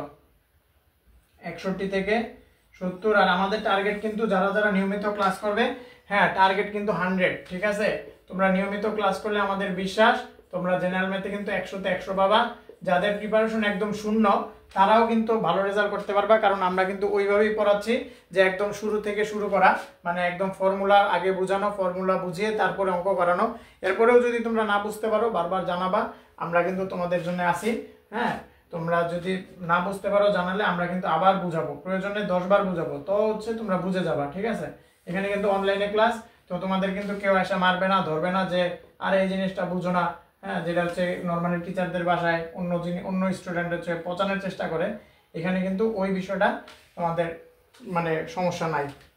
ওকে, ঠিক আছে। তাহলে এখানে হচ্ছে শ্রেণীর মধ্যমান কত হবে, 11 থেকে 20 যোগ করে 2 দ্বারা ভাগ, তাহলে 11 যোগ 20 ভাগ 2, তাহলে 31 কে 2 দ্বারা ভাগ করলে 15.5।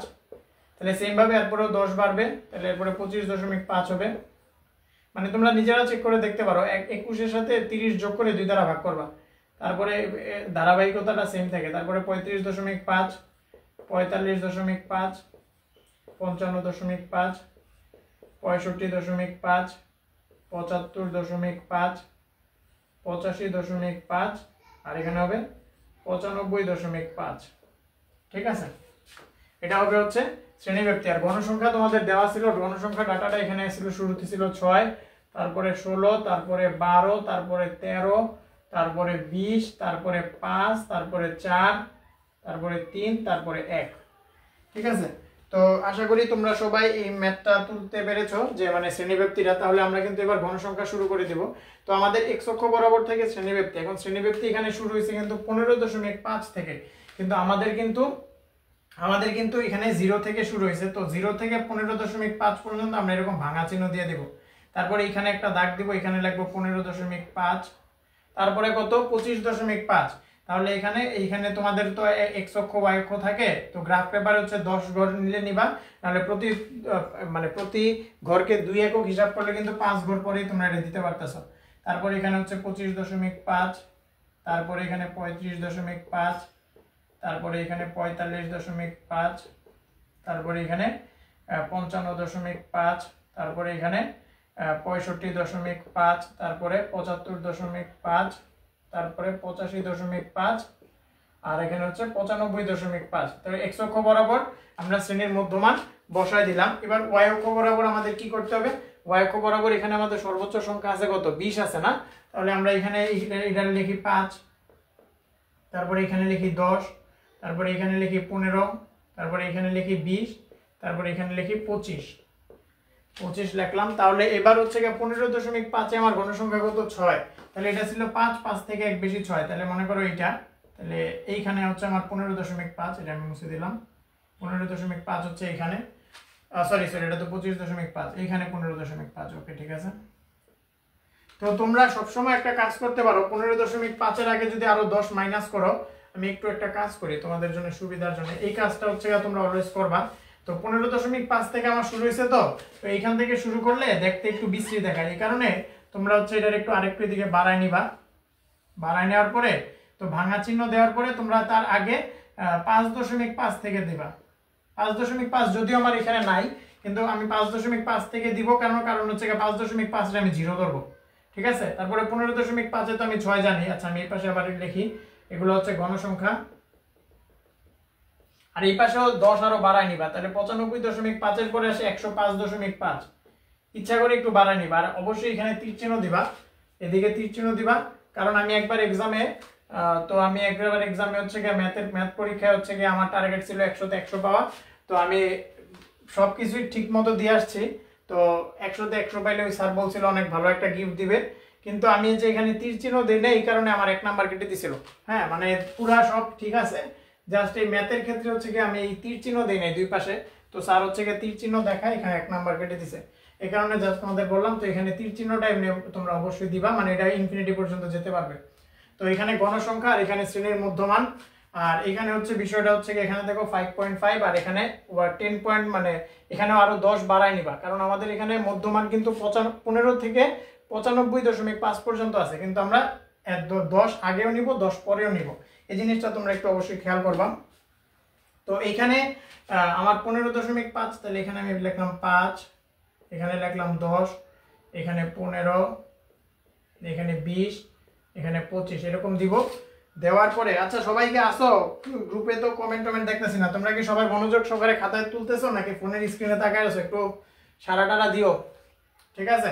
তাহলে এখানে আমরা কি পাইলাম? আমরা গণসংখ্যা 15.5 পাইলাম 6, তারপরে 25.5 হচ্ছে 16, তাহলে এখানে 15 আর 1 16, তাহলে 25.5 হচ্ছে 16, তাহলে 16টা কোন বরাবর আসবে? এইখানে আসবে। আচ্ছা, আমি জাস্ট হচ্ছে, তোমরা তো আর এমনি দাগ দিবা না, ঠিক আছে, আমি বোর্ডের সোজা রাখার জন্য একটু দাগ দিতেছি আর কি, এটা তোমরা বুঝে নিও। তাহলে এরকম হবে।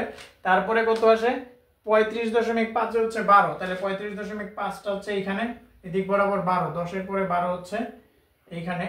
তো এইটা হচ্ছে 35.5 হবে 12। আচ্ছা, আমি এগুলো একটু মুছে দিই। আচ্ছা, ঠিক আছে। তারপরে 35.5 এ 12, তারপরে কি আছে? তারপরে আছে 45.5, 45.5 কত? 13, তাহলে 45.5 আছে হচ্ছে এখানে, আর এখানে আছে 13, 12 এর থেকে একটু উপরে হবে 13, তাহলে এখানে হবে, তাহলে 45.5 হচ্ছে 13। তারপরে আছে 20, 55.5 আছে 20, 55.5টা হচ্ছে এখানে, এখানে হচ্ছে সর্বোচ্চ সংখ্যা 20, তাহলে 20টা হচ্ছে এইখানে, তাহলে এখানে আমরা হচ্ছে যেমনি 20 দিব। তারপরে কি আছে? তারপরে আছে 65.5 এ 5, তাহলে 5 হচ্ছে এইখানে, 65.5 হচ্ছে এখানে, তাহলে এটা আসবে এইখানে। তারপরে আছে কত? তারপরে আছে হচ্ছে 75.5 এ 4, 75.4 আরো 1 ঘর কমবে, তার মানে এখানে আসবে 75.4 হচ্ছে এখানে।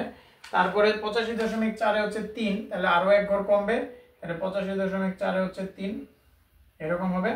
আর 95.4 এ হচ্ছে 1, তাহলে 1 হচ্ছে আরো 1 কম, 2 কমবে, তাহলে এখানে। আর আমরা হচ্ছে গ্রাফটাকে সুন্দর দেখানোর জন্য এখানে আরো 10 বাড়িয়ে এমনি মিলাই দিব, ঠিক আছে। তাহলে এটাই হচ্ছে আমার নির্ণয় গণসংখ্যা বহুভুজ।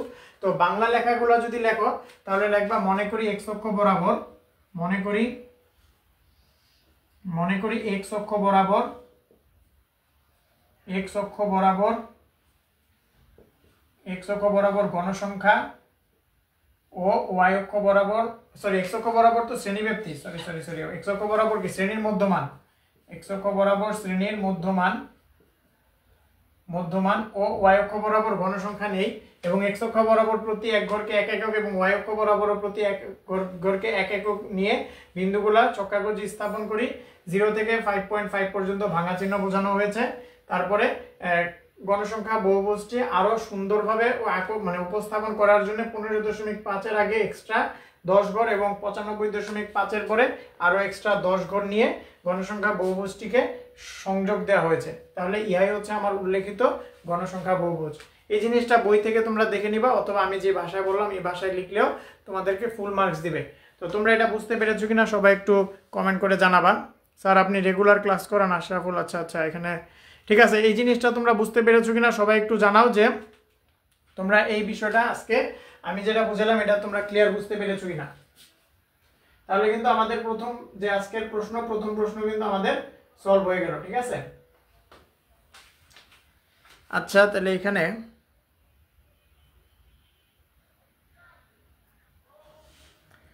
$10.5 কেন নিলাম? 10.5 না তো 100.5, এটা হচ্ছে 100.5। আশরাফুল হান্নান 105.5। এই যে গণসংখ্যা বহুভুজটাকে আরো সুন্দরভাবে তোলার জন্য 15.5 এর আগেও কিন্তু আমরা 5.5 নিছি। হ্যাঁ, অল ক্লিয়ার স্যার, জান্নাতুল মাওয়াইবা বলতেছে। আশরাফুল হান্নান বুঝতে পেরেছো কিনা? গণসংখ্যা বহুভুজটাকে আরো সুন্দরভাবে আকর্ষণীয়ভাবে উপস্থাপন করার জন্য কিন্তু আমরা এক্সট্রা 10.5 মানে 15.5 এর আগে একটা নিছি 5.5, আবার 19.5 এর পরে আবার 105.5 লিখছি।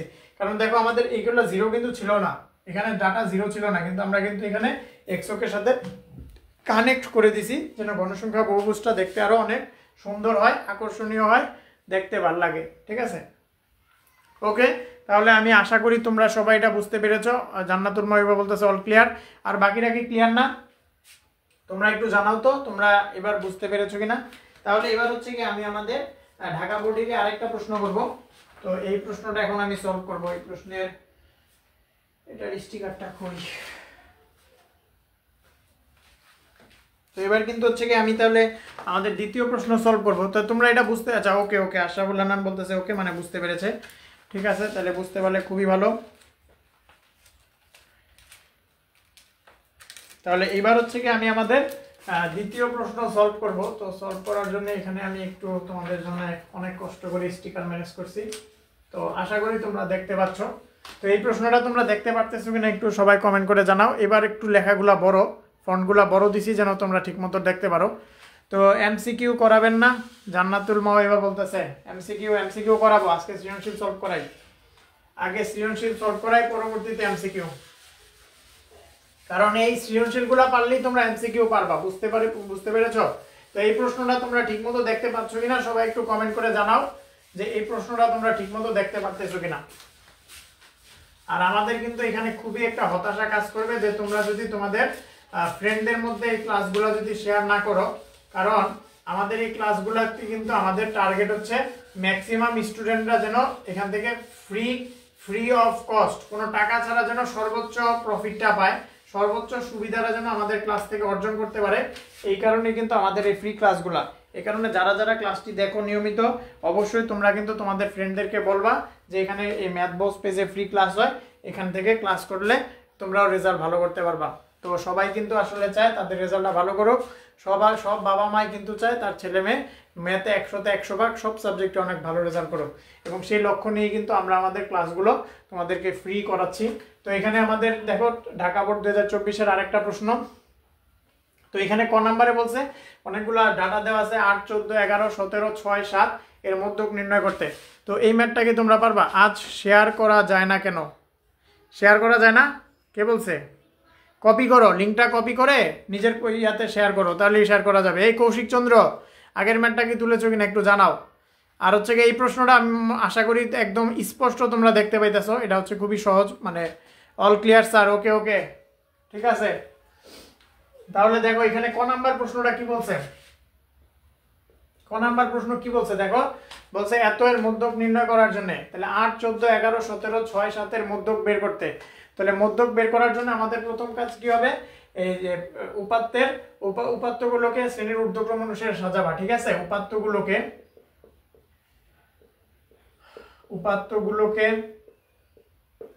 শ্রেণীর ঊর্ধ্বক্রম অনুসারে সাজিয়ে পাই। তাহলে আমার যে উপাত্তটা দেওয়া আছে এখানে আছে কত, 8, 14, 11, 17, 6, 7। তাহলে আমি শ্রেণীর ঊর্ধ্বক্রম অনুসারে সাজালে শুরুতে হবে 6, তারপরে হবে 7, তারপরে হবে 8, তারপরে হবে 11, তারপরে হবে 14, তারপরে হবে 17। ঠিক আছে, আগে ঊর্ধ্বক্রম অনুসারে সাজাবা, তারপরে মধ্যক হবে কি, এখানে টোটাল গণসংখ্যা আছে 6টা, এজন্য মধ্যক হবে n/2 তম পদ প্লাস n/2 প্লাস 1 তম পদ বাই 2, n/2 তম পদ ডিভাইডেড বাই n/2 প্লাস 1 তম পদ বাই 2। তাহলে n/2 তম পদ মানে কত, এখানে টোটাল পদ আছে কয়টা, 6টা। তাহলে 6টার n/2 তম পদ মানে 3 নাম্বার পদ, 3 নাম্বার পদ কত, 8। তাহলে 3 নাম্বার পদ আমরা 8 লিখবো। আর n/2 প্লাস 1 তম পদ মানে 3 এর সাথে 1 যোগ করলে 4, মানে 4 নাম্বার পদ কত, 11। এজন্য আমরা 11 লিখবো বাই 2। তাহলে এখানে 8 আর 11 কত হয় 19, 19 কে 2 দ্বারা ভাগ করলে কত হয় 9.5। তাহলে আমার কিন্তু মধ্যক হবে 9. মধ্যক নির্ণয় করো, হ্যাঁ মধ্যক হবে 9.5। বুঝতে পেরেছো তোমরা? এটা তোমরা সবাই ক্লিয়ার কিনা একটু কমেন্ট করে জানাও যে মধ্যকটা হবে 9.5। এইটা কি বোর্ড? হ্যাঁ এটাও ঢাকা বোর্ডের, ঢাকা বোর্ড 2024। হ্যাঁ 9.5। কৌশিক চন্দ্র সবার আগে উত্তর করেছো, তাহলে আশা করি এই ম্যাথটা তোমরা বুঝতে পেরেছো। আর খ নম্বরে বলছে সংক্ষিপ্ত পদ্ধতিতে গড় নির্ণয় করতে, আবার গড় চাইছে। তাহলে এই গড় কিন্তু হচ্ছে আমরা একটু আগের প্রশ্নটাতে সলভ করছি, এই কারণে সংক্ষিপ্ত পদ্ধতিতে গড় নির্ণয়টা কিন্তু আমরা এখন আর করাবো না। ঠিক আছে, এই তোমরা কিন্তু সংক্ষিপ্ত পদ্ধতিতে গড় নির্ণয় এই অঙ্কটা করবা। তো তোমরা বোর্ডটা ঠিকমতো দেখতে পাচ্ছ কিনা একটু কমেন্ট করে জানাও যে প্রশ্নটা ঠিকমতো দেখতে পাইতেছো কিনা। যদি প্রশ্নটা ঠিকমতো দেখতে পারো তাহলে কিন্তু তোমরা পরবর্তীতে তোমাদের জন্য এটা হিসাবেও থাকবে সংক্ষিপ্ত পদ্ধতিতে গড় নির্ণয় করা। ঠিক আছে, এই যে খ নাম্বার প্রশ্নটা তোমরা ঠিকমতো দেখতে পাচ্ছ কিনা একটু জানাও। এটা কিন্তু হচ্ছে কি উপরে একটা তথ্য দেওয়া আছে 36 থেকে 40, 41 থেকে 45, 46 থেকে 50, 51 থেকে 55, 56 থেকে 60, 61 থেকে 65, 66 থেকে 70 প্রাপ্ত নম্বর দেওয়া আছে, গণসংখ্যা দেওয়া আছে। তাহলে এখান থেকে বলছে সংক্ষিপ্ত পদ্ধতিতে গড় নির্ণয় করতে। তো সংক্ষিপ্ত পদ্ধতিতে গড় নির্ণয়ের সূত্র কিন্তু আমরা জানি, সূত্রটা কি x বার সমান a plus summation fi uy divided n into h। আচ্ছা আমরা কি সংক্ষিপ্ত পদ্ধতিতে গড় নির্ণয় শিখছিলাম? ও আচ্ছা, আমরা তো মনে করি না, আমরা মধ্যক নির্ণয় করছি একটু আগে। ঠিক আছে আমি এটা করাই দিচ্ছি তোমাদের। খ নাম্বার পারবো? আচ্ছা কৌশিক চন্দ্র বলতেছো পারবা, কিন্তু আমি তো তোমাদের সংক্ষিপ্ত পদ্ধতিতে গড় নির্ণয় শিখাই নাই, এখন আমি করাই দিব। ঠিক আছে আমরা তো মধ্যক করছি, আমার নিজেরই খেয়াল নাই। ওকে ঠিক আছে, আমরা এটা করাই দিচ্ছি। আমি ক নাম্বার প্রশ্নটা মুছে ফেলতেছি।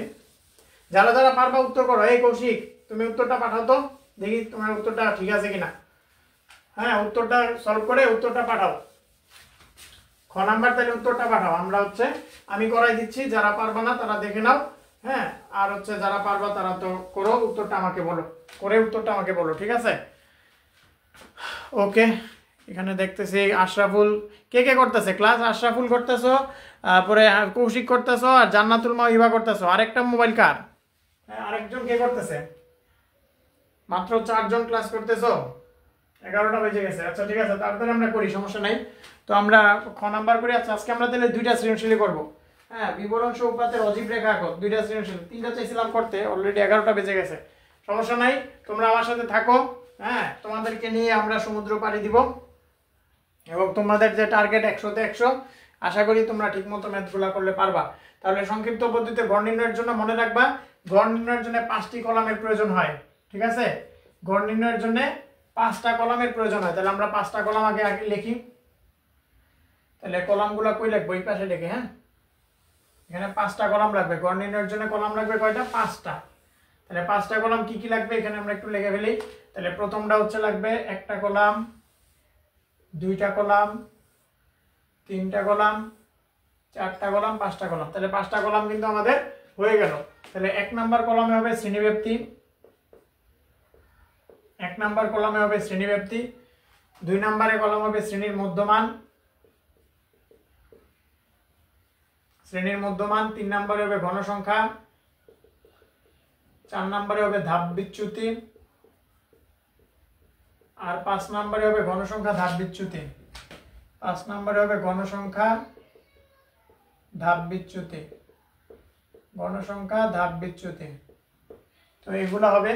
তাহলে এখানে হচ্ছে আমাদের প্রথমটা কি হবে, প্রথমটা হচ্ছে প্রাপ্ত নম্বর 36 থেকে 40, তাহলে এখানে আমরা 36 থেকে 40 দিব। তারপরে কি দেওয়া আছে, তারপরে দেওয়া আছে 41 থেকে 45, 41 থেকে 45। তারপরে কি দেওয়া আছে, তারপরে দেওয়া আছে হচ্ছে 46 থেকে 50, 46 থেকে 50। তারপরে কত 51 থেকে 55, 51 থেকে 55। তারপরে 56 থেকে 60, 56 থেকে 60। তারপরে কত 61 থেকে 65, 61 থেকে 65। তারপরে কত 66 থেকে 70, 66 থেকে 70। তো এখানে একটা ইচ্ছা করে বেশি নিব, তার গণসংখ্যাগুলো যোগ করতে হবে। তো শ্রেণীর মধ্যমান বের করব, তাহলে 36 আর 40 যোগ করে 2 দ্বারা ভাগ, তাহলে 36 যোগ 40 ভাগ 2, তাহলে 36 আর 40 মিলে 76, 76 এর 2 দ্বারা ভাগ করলে 38, তাহলে এখানে হবে 38। তারপরে আরো 5 বাড়বে, 38 আর 5 মিলে হয় 43, 43 এখানে আরো বাড়বে 5, 43 মানে 48, 48। তারপরে হবে 53, তারপরে হবে 58, তারপরে হবে 63, তারপরে হবে 68। ঠিক আছে। তারপরে গণসংখ্যা, গণসংখ্যা এখানে দেওয়া আছে 4, 8, 11, 4, 8, 11, 15, 13, 6, 15, 13, 15, 13, 6, 3, 6, 3। তারপরে ধাপ বিচ্যুতি, ধাপ বিচ্যুতি হচ্ছে তোমার এখানে কি করবা, ধাপ বিচ্যুতির একটা সূত্র আছে, ঠিক আছে। ধাপ বিচ্যুতিকে ইউ দ্বারা প্রকাশ করা হয়, আর গণসংখ্যাকে এফআই দ্বারা প্রকাশ করা হয়। ধাপ বিচ্যুতিকে ইউআই দ্বারা প্রকাশ করে, ইউআই মানে হচ্ছে এ মাইনাস এক্সআই ডিভাইডেড এইচ, ঠিক আছে। আচ্ছা, ধাপ বিচ্যুতি সবসময় মনে রাখবা যে সবচেয়ে বেশি গণসংখ্যা কোনখানে আছে, সবচেয়ে বেশি গণসংখ্যা আছে হচ্ছে তোমার এইখানে, ঠিক আছে। সবচেয়ে বেশি গণসংখ্যা যেখানে থাকে ওই শ্রেণীর মানটাকে তোমরা আনুমানিক গড় ধরবা। হ্যাঁ, আনুমানিক গড় ধরবা হচ্ছে এ, ওই শ্রেণীর মানটাকে আনুমানিক গড় ধরবা এ। তারপরে ধাপ বিচ্যুতি হয় এ মাইনাস এফআই বাই এইচ, তাহলে এ মাইনাস এফআই, তাহলে এ এর মান কত, তাহলে এখানে এ এর মান হচ্ছে গিয়ে, আচ্ছা এ না সরি এফআই মাইনাস, ধাপ বিচ্যুতি হচ্ছে F I minus X by H, F I minus X by H. তাহলে এফআই মাইনাস এক্স বলতে হচ্ছে কি এখানে সবচেয়ে বেশি গণসংখ্যা যেখানে আছে ওটাকে সবসময় 0 ধরবা, এটার নিচে -1, এরপরে -2, এরপরে -3, আর নিচে হবে 1 2 3। তোমরা এই সূত্র যদি না বুঝো F I minus X by H, এটা যদি না বুঝো সমস্যা নাই, তোমাদের আমি যে ট্রিক্স দিছি এই ট্রিক্সই ফলো করবা। দেখবা হচ্ছে শ্রেণীর, আচ্ছা এখানে গণসংখ্যার মধ্যে সবচেয়ে বেশি গণসংখ্যা কোনখানে আছে, সবচেয়ে বেশি গণসংখ্যা যেখানে আছে ওই শ্রেণীর মধ্যমানটাকে তোমরা আনুমানিক গড় ধরবা। আমার কথা তোমরা ক্লিয়ার বুঝতে পেরেছো কিনা সবাই একটু জানাও। যে 5 মিনিট অপেক্ষা করেন স্যার, কি কৌশিক তুমি কি উত্তরটা নিজে নিজে সলভ করে দেওয়ার জন্য বলতেছো? ঠিক আছে, তোমাকে 5 মিনিট টাইম দেওয়া হলো, তুমি উত্তরটা জানাও যে কত। তো আমি বলতেছি হচ্ছে কি ধাপ বিচ্যুতি কিভাবে বের করবা, সরি আনুমানিক গড়টা কিভাবে বের করবা, এটা তোমরা বুঝতে পেরেছো কিনা একটু জানাও। যে আনুমানিক গড়টা তোমরা বুঝতে পেরেছো কিনা, আনুমানিক গড় হচ্ছে সবচেয়ে বেশি গণসংখ্যা যেখানে আছে ওই শ্রেণীর মধ্যমান হবে আনুমানিক গড়, বুঝতে পেরেছো? তাহলে আর গণসংখ্যা ধাপ বিচ্যুতি কত, গণসংখ্যার সাথে ধাপ বিচ্যুতি গুণ করলে হয় গণসংখ্যা ধাপ বিচ্যুতি। তাহলে 8 এর সাথে -3 গুণ করলে হয় -24, আর 8 এর সাথে -2 গুণ করলে হয় -16। তারপরে আচ্ছা বাংলা ইংলিশ আমি মিলাই ফেলতেছি, বাংলাই লিখি সব। তাহলে 8 এর সাথে 3 গুণ করলে হয় -24, 8 এর সাথে 2 গুণ করলে হয় -16, 11 এর সাথে 1 গুণ করলে হয় -11, এখানে হবে 0, এখানে হবে 13, এখানে হবে 6 দুগুণে 12, আর এখানে হবে গণসংখ্যা ইনটু ধাপ বিচ্যুতি 3 3 3 9, আচ্ছা 3 3 9, ঠিক আছে। তারপর হচ্ছে কি এখানে আমি টোটাল গণসংখ্যাকে n দ্বারা, n সমান সমান টোটাল গণসংখ্যা কত 3 যোগ 6 9, 9 আর 13 হচ্ছে কি 22, 22 আর 15 হচ্ছে কি 37, 37 আর 11 হচ্ছে 48, 48 আর 8 মিলে হয় 56, আর 6 4 মিলে হয় 60। তাহলে টোটাল স্টুডেন্টের নাম্বার গণসংখ্যা হচ্ছে 60। আর গণসংখ্যা ধাপ বিচ্যুতি হচ্ছে summation F I U I, summation F I U I, এগুলো সব যোগ করে একটু জানাও তো। 9 আর 12 যোগ করলে কত হয় 21, 21 আর 13 যোগ করলে কত হয় 34। তাহলে 34 বিয়োগ এখানে -11 -16 -24, তাহলে -16 আর -24 মিলে হয় -40, -40 আর 11 মিলে হয় 51। তাহলে 34 - 51, তাহলে এখানে হইতেছে -17। তাহলে গণসংখ্যা ধাপ বিচ্যুতি হইতেছে -17। ঠিক আছে, তাহলে গণসংখ্যা ধাপ বিচ্যুতি -17 আর টোটাল গণসংখ্যা হচ্ছে 60। তাহলে এই চারটা সবাই বুঝতে পেরেছো কিনা সবাই একটু কমেন্ট করে জানাও তো। ক্ষয়ের উত্তর 52.59। আচ্ছা কৌশিক সবার আগে উত্তর করেছো, ঠিক আছে। আর আশরাফুল তুমি বুঝতেছো কিনা একটু আমাকে কমেন্ট করে জানাও তো। আশরাফুল ম্যাথটা বুঝতেছো কিনা একটু কমেন্ট করে জানাও যে এই ম্যাথটা তোমরা বুঝতেছো কিনা।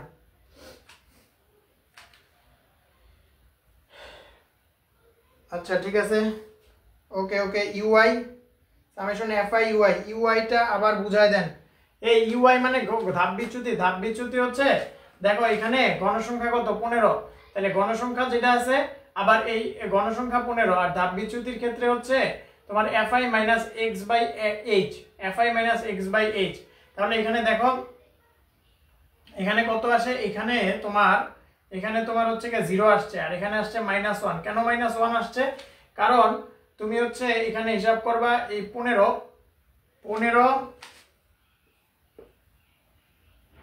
থেকে এখানে পরেরটা কি 15 থেকে এখানে মাইনাস হবে 15 আর হচ্ছে কি এখানে হবে কত -20 বাই, আচ্ছা এই ব্যক্তিগত ব্যক্তি হচ্ছে কি 5, তাহলে এখানে 15 - 20 বাই 5 মানে কত হয় -1। ঠিক আছে, তাহলে 15 - 20 বাই 5, তাহলে 20টা কিভাবে আসলো, 20টা হচ্ছে তোমার এখানে, আচ্ছা তোমরা যদি এমনি না বুঝো 15 - 20 বাই 5 যদি এমনি না বুঝো, তুমি জাস্ট মনে রাখবা সবচেয়ে বেশি গণসংখ্যা যেখানে আছে, সবচেয়ে বেশি গণসংখ্যা যেখানে আছে এটা হচ্ছে আনুমানিক, ওই গণসংখ্যার মধ্যে মধ্যমানটা হবে আনুমানিক গড় আর ওই শ্রেণীর মানটা হবে 0 ধাপ বিচ্যুতি। আর 0-র উপরের গুলো -1 -2 -3 হয়, 0-র নিচের গুলো 1 2 3 হয়। আশরাফুল তুমি জাস্ট এমনি বুঝবা ধাপ বিচ্যুতি। আশরাফুল না, আচ্ছা ধাপ বিচ্যুতি কি আছে আমি তো বললাম, ধাপ বিচ্যুতি আবার বুঝাই দেন। আচ্ছা ধাপ বিচ্যুতি হচ্ছে তুমি জাস্ট এমনি মনে রাখো এই সূত্রটা যদি তোমাদের বুঝতে অসুবিধা হয় fi - x বাই h, এটা যদি বুঝতে অসুবিধা হয় এটা আমি তোমাদের মুছে দিলাম, জাস্ট হচ্ছে তোমরা ইউআই মনে রাখো। ইউআই ধাপ বিচ্যুতি, আর ধাপ বিচ্যুতি ইউআই সমান সবচেয়ে বেশি গণসংখ্যা কোথায় আছে ওইটা, ওই শ্রেণীটা 0 ধরবা, উপরের গুলো -1 -2 -3, নিচের গুলো 1 2 3 এমনি ধরলেই কিন্তু তোমাদেরটা হয়ে যাবে। ঠিক আছে, ওকে ঠিক আছে। তাহলে হচ্ছে কি আমরা এখানে হচ্ছে কি এবার আমাদের সূত্রটা একটু আমরা করে ফেলি। দেখো এখানে যদি সূত্রটার মাধ্যমে একজন তো উত্তর দিছেই, আর বাকিরা কি, বাকি 4 জন তো আচ্ছা ঠিক আছে, আর বাকি 3 জন আছে, ওই 3 জনের উত্তরটা আমি করাই দিচ্ছি। তাহলে x বার নির্ণয় সূত্র কি, x বার সমান a plus summation fi ui divided n into h, এটা হচ্ছে x বার নির্ণয় সূত্র। তো x বার আপনার অঙ্ক ভুল গেছে স্যার, কেন কৌশিক বলো কেন ভুল গেছে। আচ্ছা তাহলে এখানে a এর মান কত, a এর মান হচ্ছে আনুমানিক গড় হচ্ছে 53, সামেশন fi u এর মান কত -17, আর n এর মান কত টোটাল গণসংখ্যা হচ্ছে 60, আর h এর মান কত, h মানে হচ্ছে তোমার শ্রেণীব্যাপ্তি হচ্ছে 5। তাহলে এখানে 53 5 17 কত 5 17 5 500 535 আর 5 10 50 মানে -85, 85 বাই 60। তাহলে হিসাব করো তো 53 85 বাই 60 কত আসে। প্রথম লাইনে দেখেন, প্রথম লাইনে কি হয়েছে, প্রথম লাইনে ধাপ বিচ্যুতি গণসংখ্যা আর গণসংখ্যা ধাপ বিচ্যুতি। আপনার অঙ্ক প্রথমে দেখেন, প্রথমে কি, প্রথমে তো আমি বুঝতেছি না, প্রথমে তোমার কি সমস্যা, এখানে তোমার উত্তরটা দেখো, উত্তরটা কত আসে। এই জান্নাতুল মাওয়াইবা, তারপরে আর যারা যারা আছো, আশরাফুল হান্নান, উত্তরটা বলো তো 51.583 12 হবে। আচ্ছা 12 হবে কি, কি 12 হবে, এখানে আমাদের দেওয়া আছে 31 থেকে 36, গণসংখ্যা হচ্ছে 4। ও আচ্ছা আচ্ছা আচ্ছা আচ্ছা ঠিক আছে ঠিক আছে ঠিক আছে, আমি তো বাংলা ইংলিশ, আচ্ছা আমারটা ইয়াতে ভুল হয়েছে না, মানে আমি সবসময় ইংলিশ লেখা অভ্যস্ত, তো এই যে দেখো এখানে আবার 1 লেখছি, এখানে 1 লেখছি 2 লেখছি 3 লেখছি, তো ইংলিশ বাংলা মিলাই ফেলছি না। ঠিক আছে সমস্যা নাই, তাহলে এখানে 4 হবে, ওই যে গণসংখ্যা আছে 4, তাহলে আমি একটু ইংলিশটাই কষ্ট করে লিখি, তাহলে 3 4 12 হয় না। ওকে ওকে আচ্ছা, তাহলে -12 হয়। ওকে, তাহলে -12 হইলে এখানে তো আরো 12 কমবে, তাহলে -12 কমলে এখানে হচ্ছে গিয়ে +12 অ্যাড হবে, তাহলে এখানে হবে -5, এখানে হবে -5। তাহলে -5 হইলে দাব বিচ্যুতি FIU এর মান যদি -5 হয়, -5 ইনটু -5 -25, তাহলে এখানে হবে -25 বাই সরি শুধু 25/60, তাহলে 25/60 একটু ক্যালকুলেশন করে এবার একটু বলো। 12 হবে, আপনি 28 লিখছেন, ঠিক আছে ঠিক আছে, ওকে ওকে ঠিক আছে ওকে। তাহলে আচ্ছা 28 না, আমি 24 লিখছিলাম আর কি, বাংলা ইংলিশ মিলাই ফেলছি। ঠিক আছে, এবার তোমরা বুঝতে পেরেছো কিনা একটু কমেন্ট করে জানাও যে এবার তোমরা ক্লিয়ার বুঝতে পেরেছো কিনা।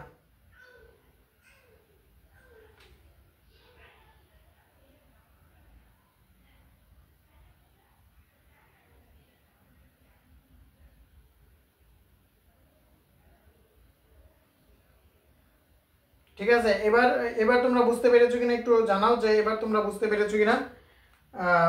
ওকে, তাহলে আমরা কিন্তু আমাদের পরবর্তী ম্যাথ, আমাদের যে লাস্ট ম্যাথ, ওই ম্যাথটা করার মাধ্যমে কিন্তু আমরা আমাদের আজকের ক্লাসটা শেষ করব। বিবরণ সহ প্রদত্ত উপাত্তের অজীব রেখা অঙ্কন করতে বলা হয়েছে।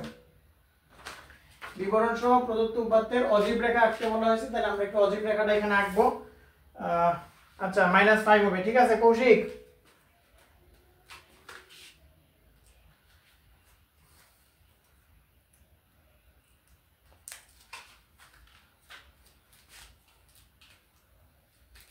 তাহলে আমরা হচ্ছে কি আমাদের পরবর্তী ম্যাথ করাচ্ছি, লাস্ট ম্যাথ।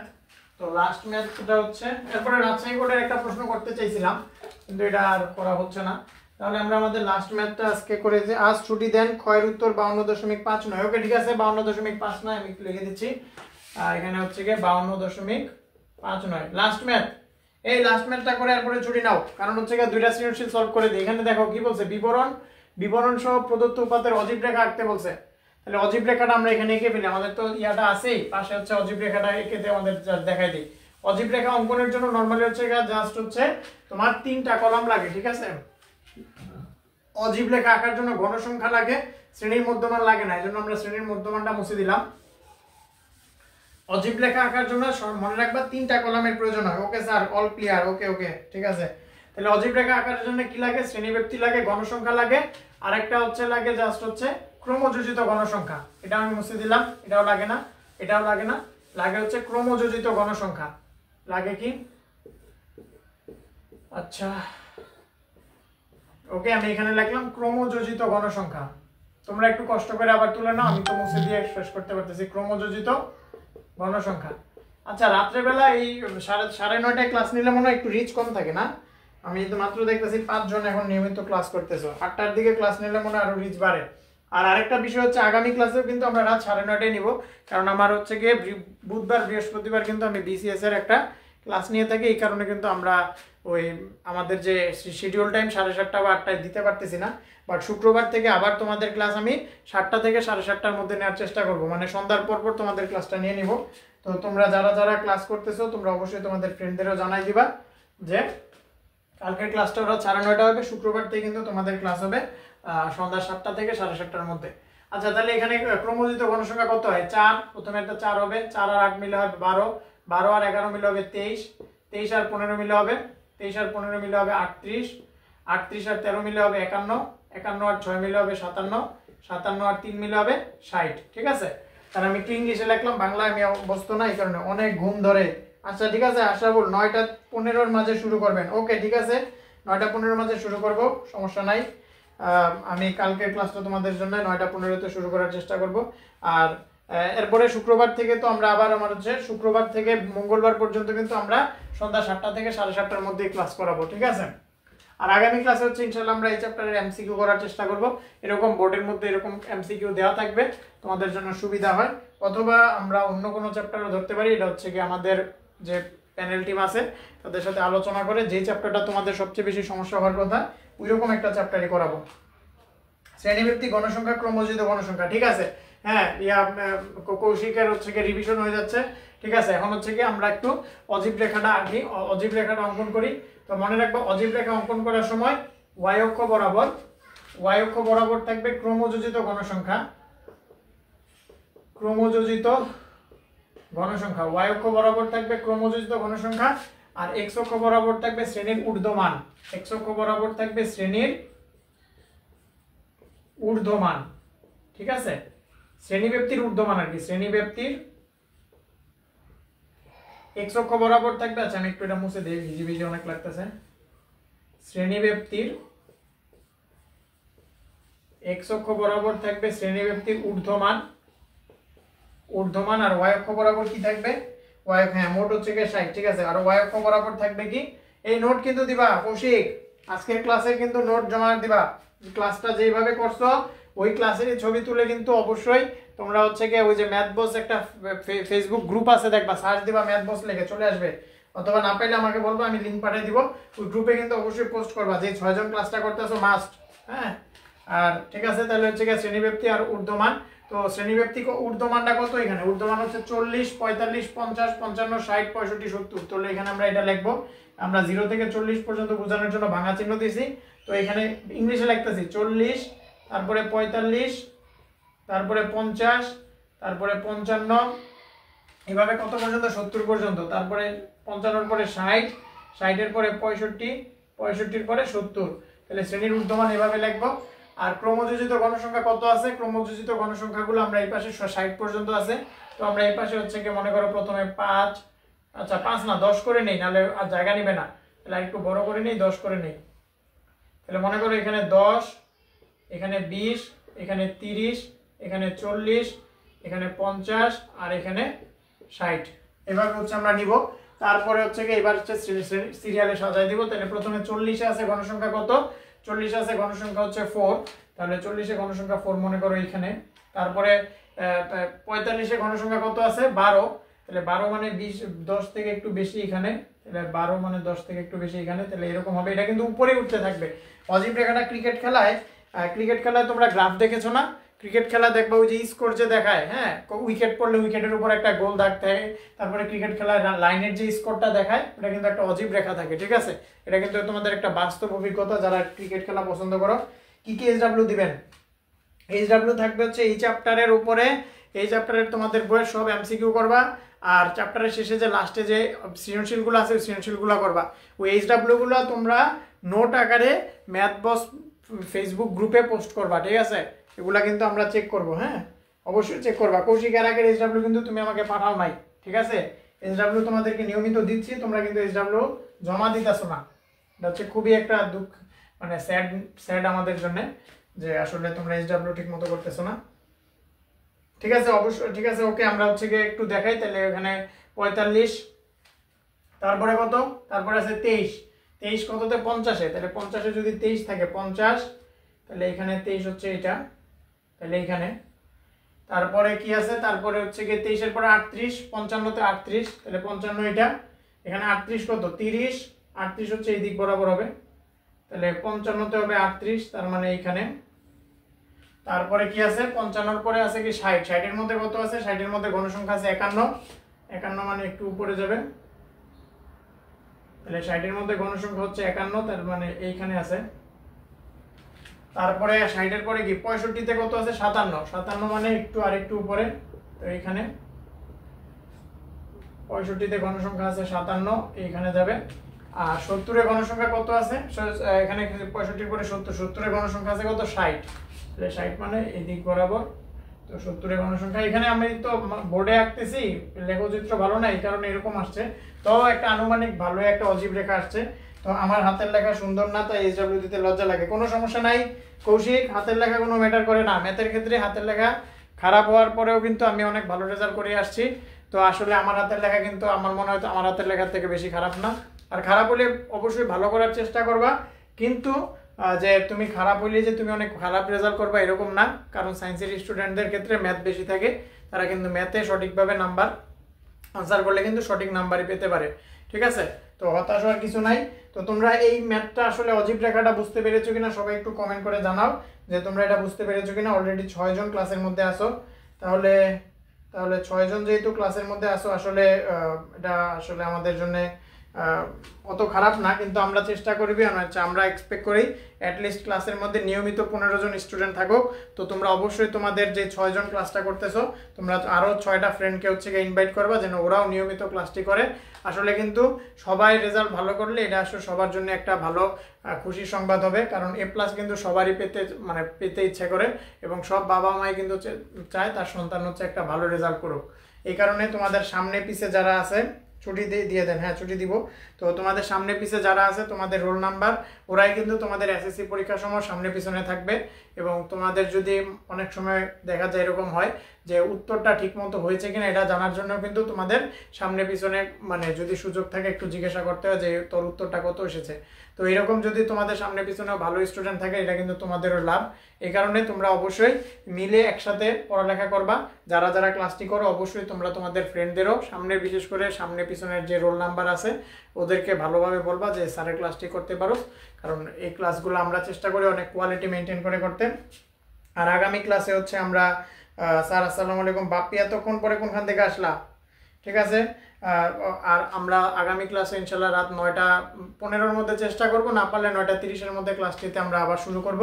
তো তোমরা অবশ্যই ক্লাসটিতে জয়েন করবা আর নিয়মিত ম্যাথ প্র্যাকটিস করবা। আজকে যে ক্লাসটা করেছি এই ক্লাসটা নোট অবশ্যই তোমরা ম্যাথ বস ফেসবুক গ্রুপ আছে ম্যাথ বস, আর যদি তোমরা ফেসবুক গ্রুপটা খুঁজে না পাও আমাকে বলবা, আমি তোমাদের হোয়াটসঅ্যাপে লিঙ্কটা পাঠিয়ে দিব। এই গ্রুপে অবশ্যই তোমরা যে 6 জন ক্লাসটি করেছো অবশ্যই পোস্ট করবা হাতের লেখা কিভাবে ভালো করা যায়।